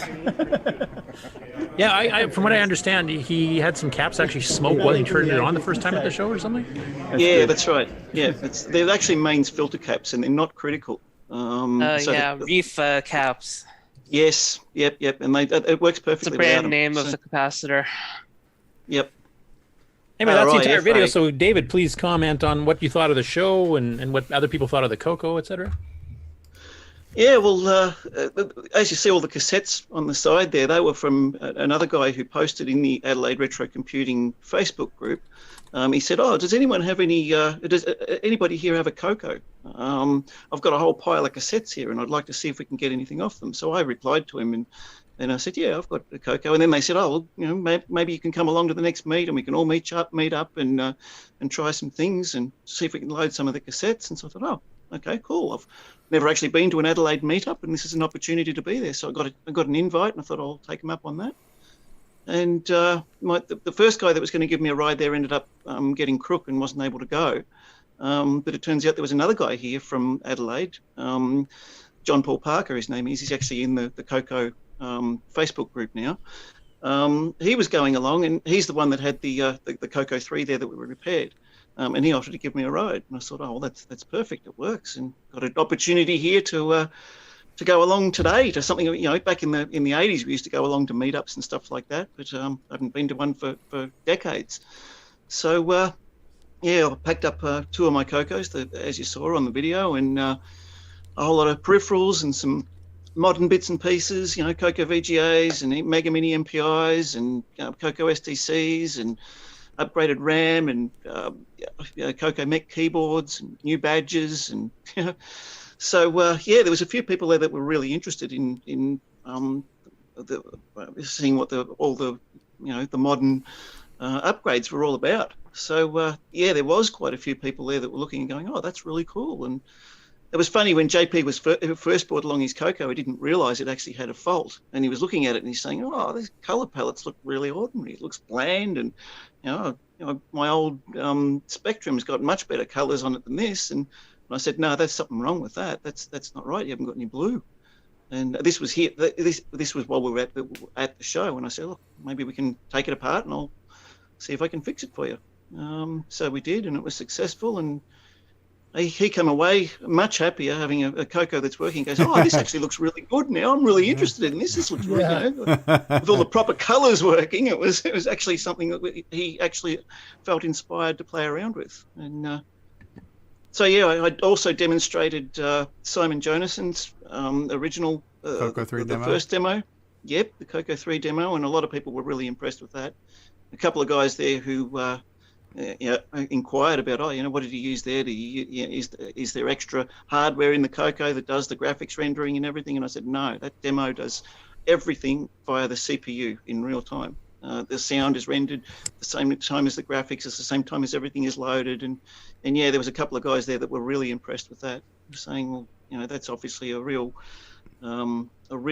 tribute to the power of the 6809. They got a lot of crikeys. Imagine that, a color computer with all the colors. Now, this is a monthly meetup from what I understand. Now, how long has this been going on? Has it been going on for decades too, this particular club? Or I don't know about decades. I'm actually not sure how long it's been going on right now, but yes, it is monthly. So how did you find it then? Through the I found it through the CoCo, through Facebook groups. I was looking for local groups that had, retro computer groups, and I found the Adelaide Retro Computer group. And as I mentioned earlier, that's how somebody posted about, if anyone has a CoCo here, come along. And so I did. So that's how I found out, and made friends with some fellow retro enthusiasts. And so I've got a new bunch of friends here in Adelaide that are right into retro computing, and a couple of them are into the CoCos, which is really cool. I didn't realize. And I'm sure your last minute ride was quite happy that he brought you along so you could fix his CoCo 3 for him. So yeah. Well, I said to him, look, if I can get a ride with you, because I don't drive. I've got a sleep disorder called narcolepsy, and I can't drive because of it. So he gave me a ride in, and I offered to pay him fuel and all the rest of it for helping me out. And in the end, we didn't have to worry about the fuel. He fixed his CoCo. There you go. Mutually beneficial, I think that's called. Yeah, absolutely. So and he's a pretty cool guy. So we got along really well. Nice. David, did the time seem to go real fast? Way too fast. Yeah. I actually planned on demonstrating EOU as well. Nitrous 9. Yeah, and that's fine that you didn't, because I think you need to concentrate the whole show on Nitrous 9, obviously. So when you do no, I actually spent at least an hour in the trash can. You didn't want to scare anybody away.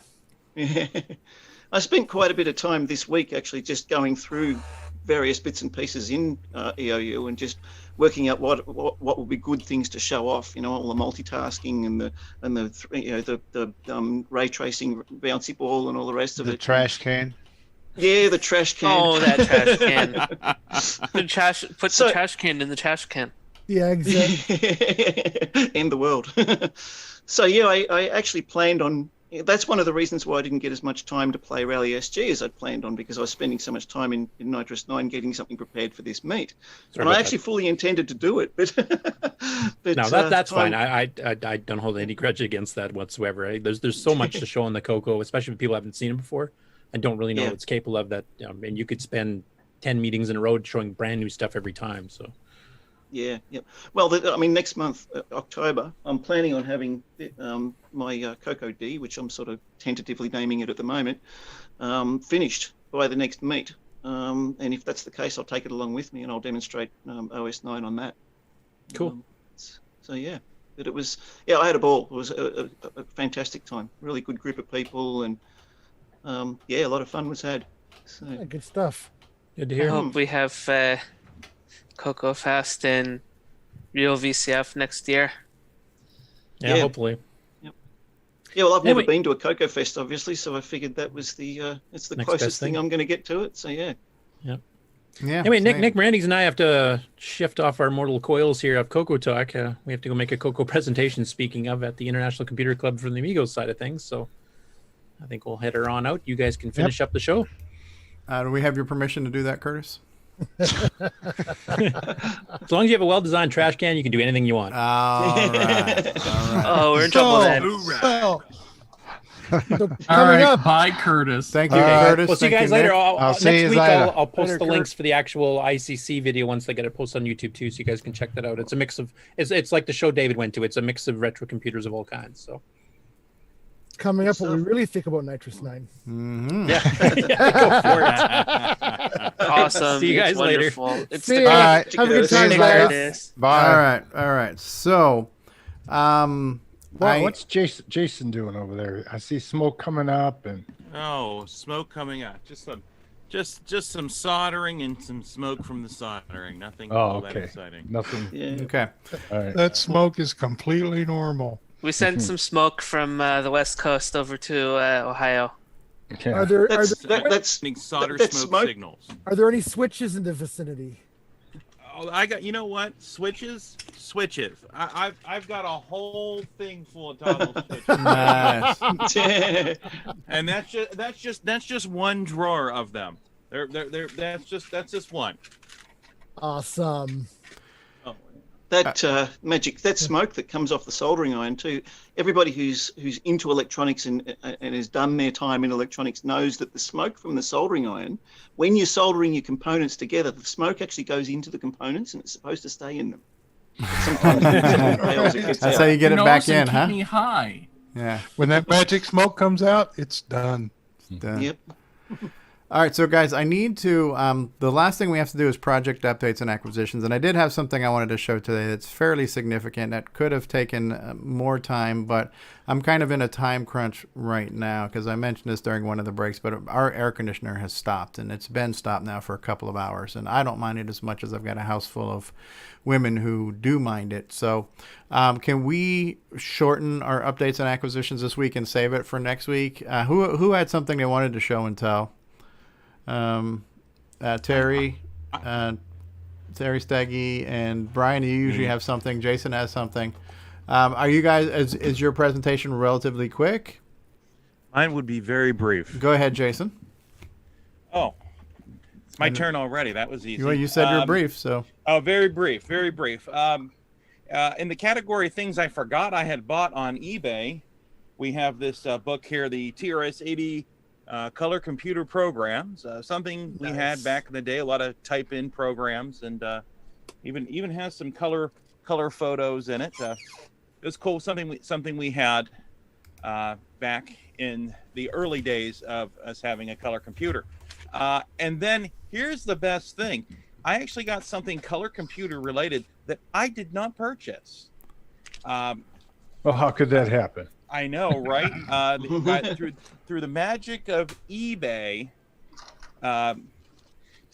As she's been referred to, the lovely Sarah picked me up. Home publisher. Oh my gosh. So. How? Can you do the CoCo newsletter on that? You know what? I don't even know. I actually think, it was a great. I think I have a copy of this somewhere, but this one's in much better shape, so it's going to go on the shelf there behind me. And so I was quite surprised. It's all here. It's even got foam, and it's got a floppy and everything. So we're it's all in here. So, nice. No sleeve. So that's all I had. That was a surprise. That was a surprise CoCo acquisition. Awesome. Okay. And Terry Steggy. Stevie, you get your air conditioner. No, that's fine. That's fine, bro. Come on.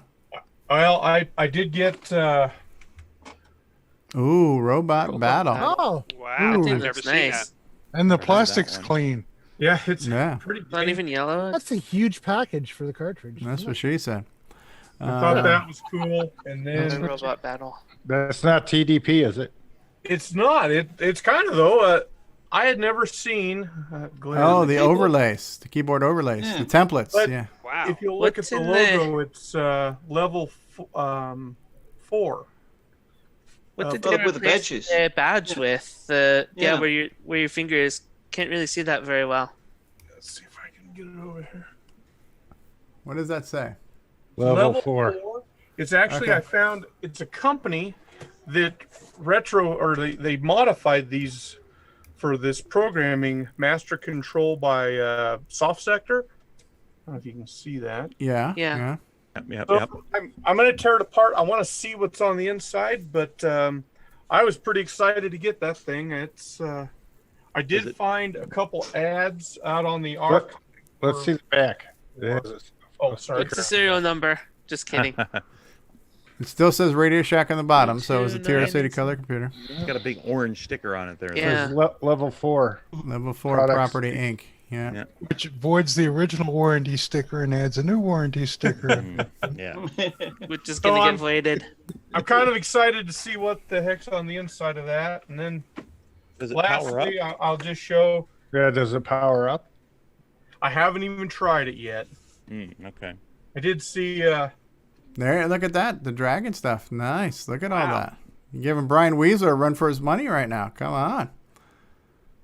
They actually had their own. I did not realize they had their own user magazine too. Nice. So anyway, I know you're busy. No, That's cool. That's cool. That's cool.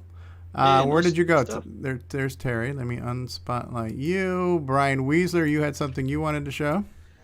Yeah, I got a couple things, but I'll keep it to just this one here, only because Ken is on the show with us today. That he actually inspired this one. A few videos back, he had shown the Micro Adventures series. Ken had done a video on this, and I went out and I was able to locate all 10 books. Oh wow! Wow. Now if you're closely watching, you'll see that number 7 is not here yet. It's on its way. But since Ken was here, I wanted to thank him for pointing these out on one of his videos. What are they? What's that? Are they What a are story? they? So what it is, it's a little adventure book, and it kind of takes you through a mystery.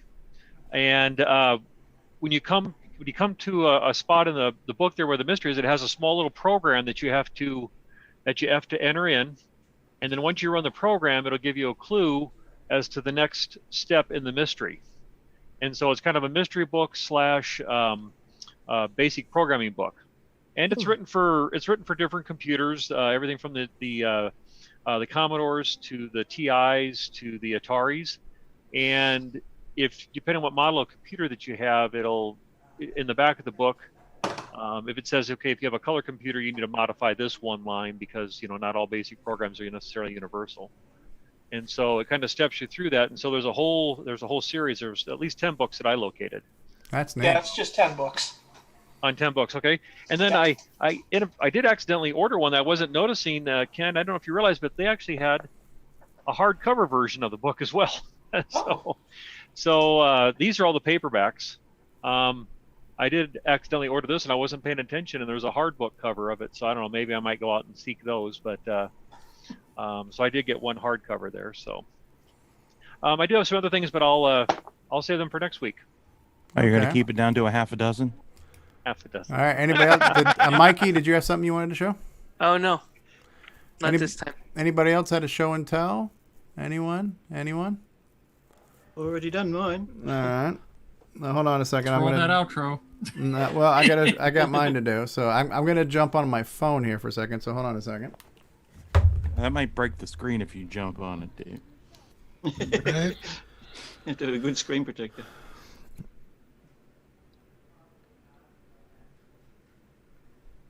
For those listening on audio, we are still here. We're just waiting for Stevie. Please stand by. Stevie has not Now rejoined. this been an actual test. Steve is wiping the sweat from his brow. If Steve would actually. I'm trying to sign in on my phone. Sorry, I'm just ignoring you guys right now. All right. So some guy named Steve wants to join. I let you in. Yeah, we had to admit that we know you. Okay. So where is that video? It's right here. Oh, yeah. cool. Both of you are here. Oh, no. All right, how do I switch videos now? Okay, there you go. Oh, but you got a nice hat on. Nice fan. That's his raving fans. How do I switch the camera around to the other Oh, side? there should be a little button. Top left-hand corner. There we go. There we go. Kabomb. This is CoCoTALK on CoCoTALK. There Oh, we go. this is total inception here. Command center. Oh, jeez. CoCo. Oh, are we getting bandwidth issues right now? No, No, it's not at fine all. here. it's fine. No problem. As we see your shelf of stuff. You guys are coming a little bandwidth. All right. So this is what I picked up today. This is courtesy of friend neighbor. His name is Greg Smith. This system is the Motorola XOR. Is that what it's called? XOR? Yeah. And so apparently what this is an early development system that Motorola had created to allow people to write software, operating systems, applications, develop hardware and everything for the 6809. How did he get it? He got it from a woman whose husband had the original owner. He had this and he had passed away and she was holding on to it because he didn't want it to be. This guy, Greg, what he does is he does electronic recycling. And so because of that, he does get a hold of vintage computers, which he does not recycle. He keeps those. But so this came from the original owner. And so one of the pamphlets, and there's just a ton of books and documentation that have come with this. Wow. I've got the original floppies. Floppy? Yeah, baby. We got the floppies that came with it.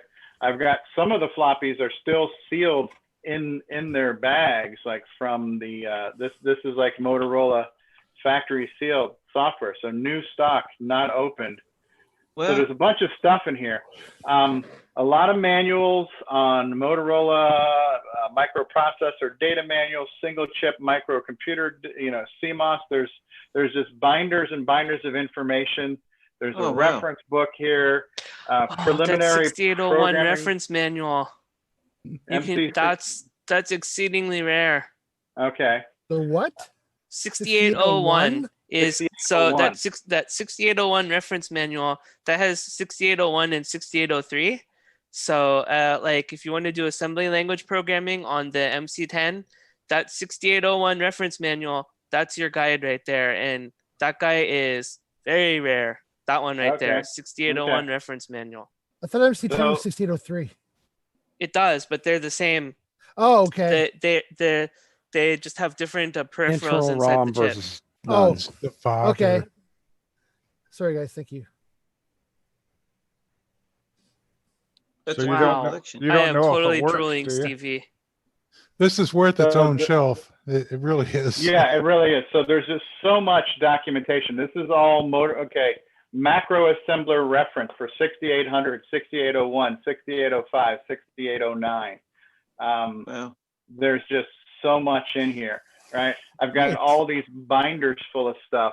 And then the coolest thing here is I'm going to bring this over here and set it down on the table. All right, so this whole kit here, this says Motorola Consultant Support Program. So this looks like the owner of this, he was going to be doing some type of work where maybe he would be selling Motorola technology to system manufacturers. So this is a whole kit here with all kinds of data sheets and cut sheets and all kinds of Motorola stuff here. This is all Motor. There's actually like some letters of joining the Motorola program in here. I've got the receipts for this thing. Some there's just so much stuff. So like every type of data sheet and cut sheet. This is some type of consultant agreement here. If you were going to become the consultant for Motorola and sell their stuff, so that paperwork is in here. There's just so much stuff. This is, and Motorola used to have a plant down here in Miramar, Florida, in Southwest Broward County, and this picture reminds me of that building. Probably So, probably the Scottsdale, Arizona one though. I Could be. remember seeing that building once or twice. M6805, 6804 microcomputer design to idea prototype. Right. So this is like some hardcore stuff here on using Motorola technology to develop stuff. Right. So there's just so much of this. It's really, really cool. Yeah. So not only is this computer here, it very much reminds me of a Model 3. Right. It's got a green screen CRT. It does boot up to a prompt. And I've got a handful of disks. There is a basic, there's like a tiny basic or a relocatable basic, it's called. It's got a halfway decent, full stroke keyboard here. Where's the turn on switch? Abort, abort, abort, mayday, mayday. Time to abort CoCoTALK. Yeah, right. So we were talking about this on Discord when it came up, and apparently there's a handful of people who are much more familiar. I'm not familiar with this machine, other than I know it's completely significant to the history of the 6809. So we speak of the CoCo being sort of the 6809 spec sheet design. Yeah. And it's been made into many things over the years. We saw a couple earlier in today's CoCoTALK. This is the machine that Tandy probably used to cobble up the CoCo. Yeah, Okay. wow, that's cool. What's the back look like? Does it have any DIN sockets or anything? It's big and it's heavy. You can see how deep this thing goes back. Yeah, This wow. shelf Wow. there. There's a card cage inside there. Yeah, this is an 18-inch deep shelf, and this thing is about 26 inches Wow. deep. Now, most of the weight is pretty back heavy, so the keyboard's not too heavy, so I'm not have to worry about this thing falling over. But yeah, it was, it's a pretty heavy beast to get this thing in here. So I'm going to look at the inside. I'm really curious to know, is it a ceramic CPU? Does it have that ceramic with the brass plate on the top, or is it a plastic CPU? That'd be interesting to see the type of memory, the type of buses that are in it. Yeah, if it's a 4K. Yeah, no, this thing had like 56K. I have the bill of sale of all the components. The base unit was about $6,000. It got upgraded to something like 56K. To buy basic on a floppy was like $850 to buy the basic language for this thing. So it's just Are those similar to the CoCo idea. floppies? Are they 35 track? I'm not sure. Yeah, you guys are bandwidthing on me really bad. I'm going to hang up on my phone now and get back to the microphone. So,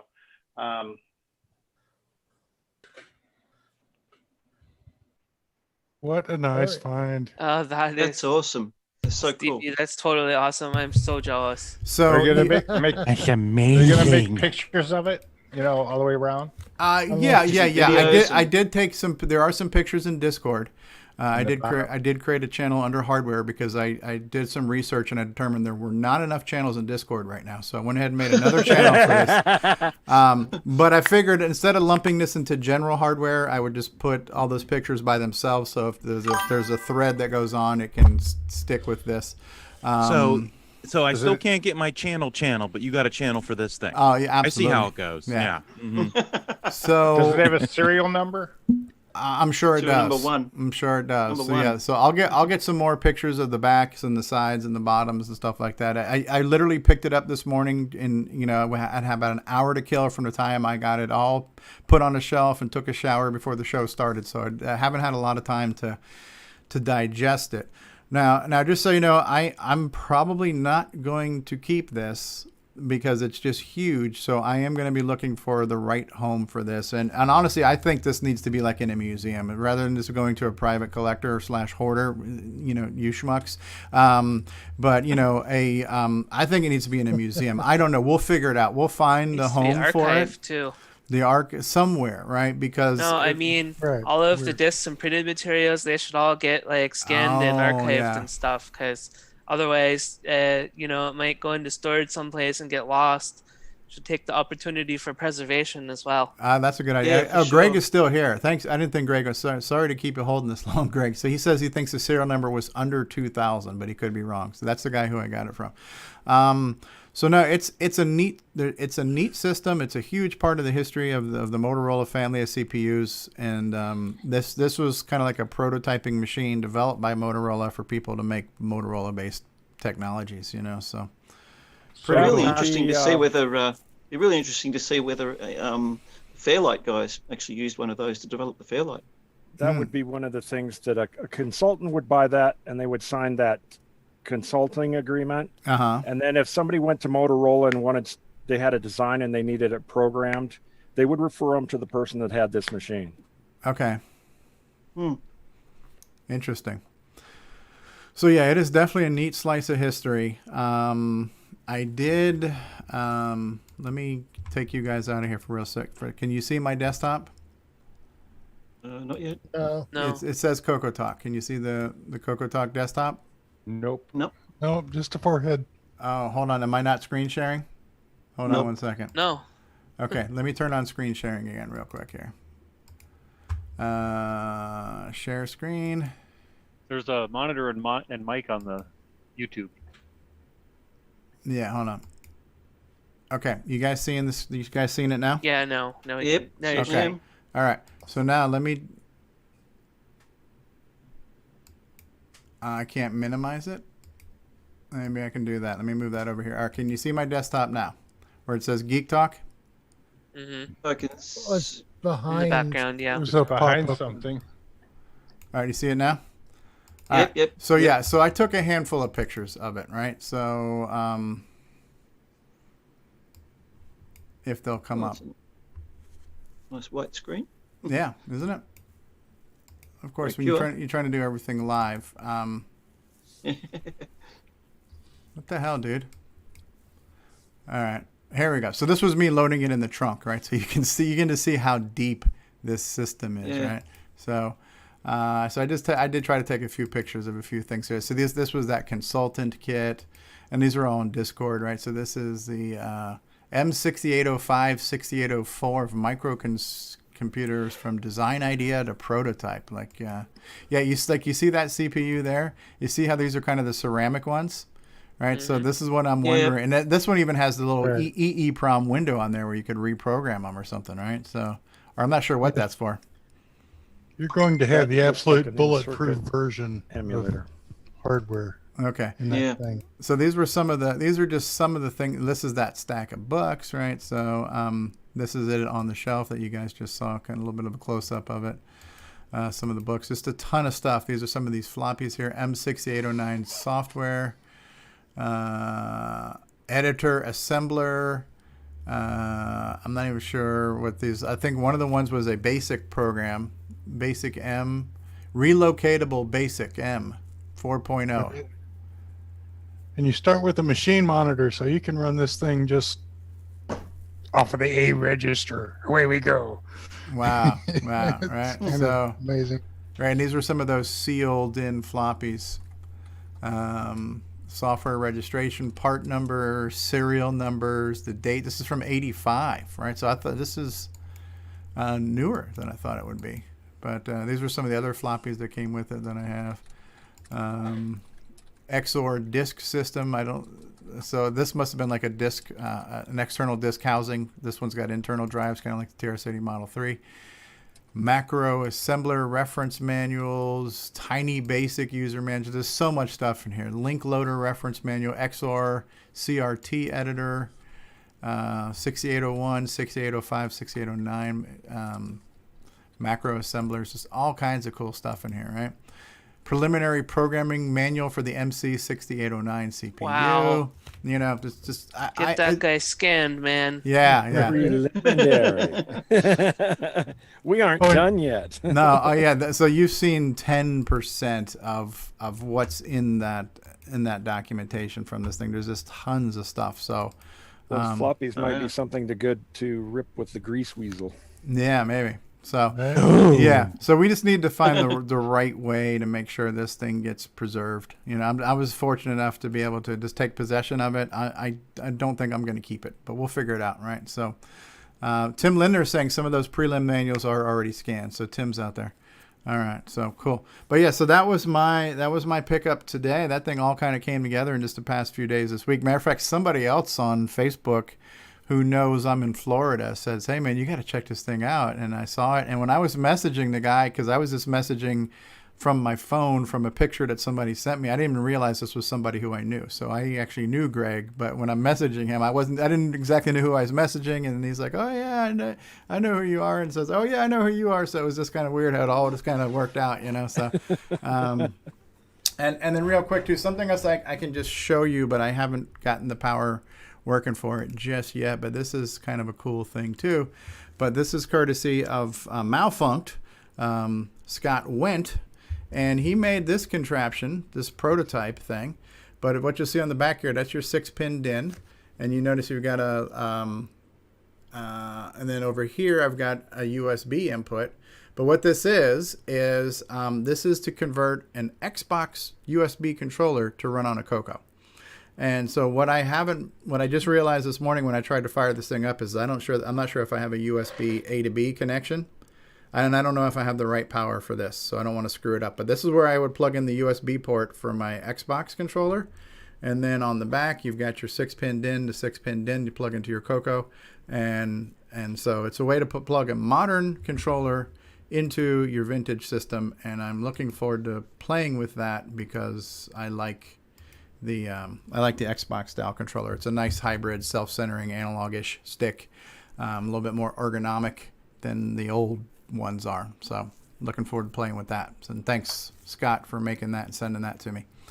All right. Unfortunately, if we weren't sweating our arses off, I might be able to hang out longer, but I got to go drain my pans and blow out some lines and stuff like that right now. So is that what you're calling it now? Yes.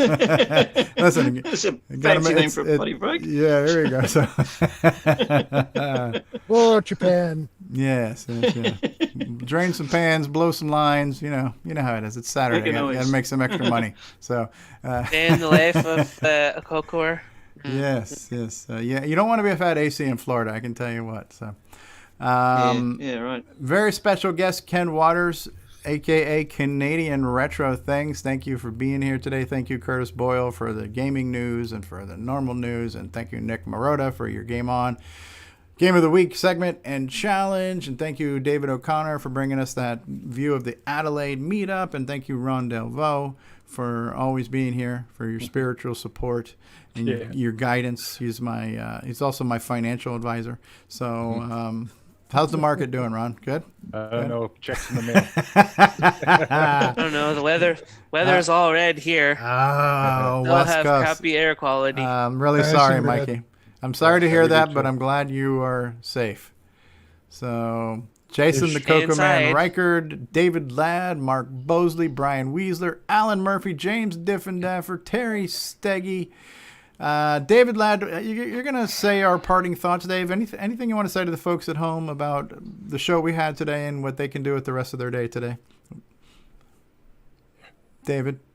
Oh, David had to step away. Sorry. David, all right, I'm so excited. I got my grease weasel. So we'll play the outro and we'll see have a great day. We'll see playing if with your David. CoCos. We'll see if David can make it back after the outro here. This concludes another episode of CoCoTALK, the world's leading live talk show featuring the Tandy Color Computer. For all things CoCoTALK, visit us on the web at CoCoTALK.live. We'd love to hear from you. Send feedback, suggestions, even segments via email to CoCoTALK@CoCoTALK.live. CoCoTALK is rocking the 8-bit world, keeping the Tandy flame alive. We may be mocked, but we'll never stop. 'cause CoCoTALK is rocking the 8-bit world.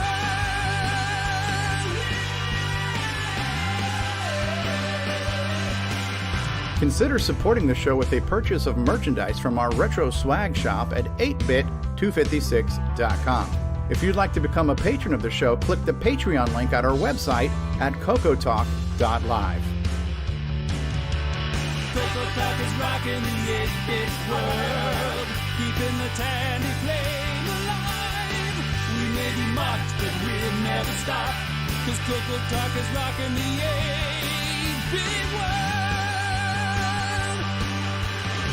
CoCoTALK would not exist without the community, its past, crew, and contributors. Thanks go to Curtis Boyle, David Ladd, Mark Overholzer, Grant Leedy, Bruce Moore, Nick Marentes, Ron Delvaux, Rick Adams, Jason Reicher, Richard Lorbieski, Jim Brain, Tom C., Rob Inman, Mark Bosley, Brian Joyce, Ken Reicher, David O'Connor, Brian Weasler, Terry Steggy, Nick Marotta, John Strong, and many more, especially to Steve Bjork for production suggestions and James Different-Daffer for making my head explode.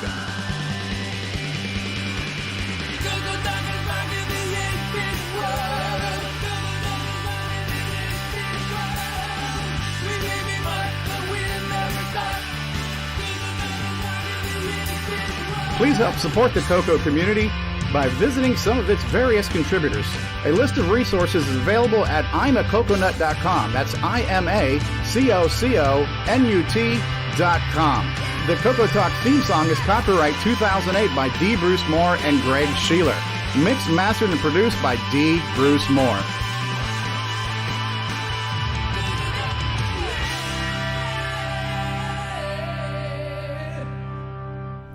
Ladies and gentlemen, Nick Marotta, David Ladd.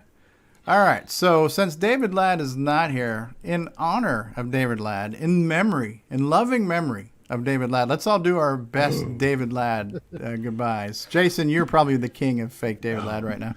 Oh, hashtag fake David Ladd.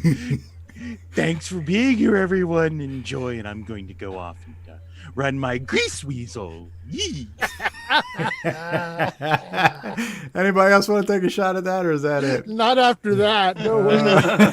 That's the king, that one. He's the king. The king of hashtag fake David Ladd. Too much distortion. We are going to press the button. Frank, say goodbye, everybody. Bye, Goodbye, everybody. Bye.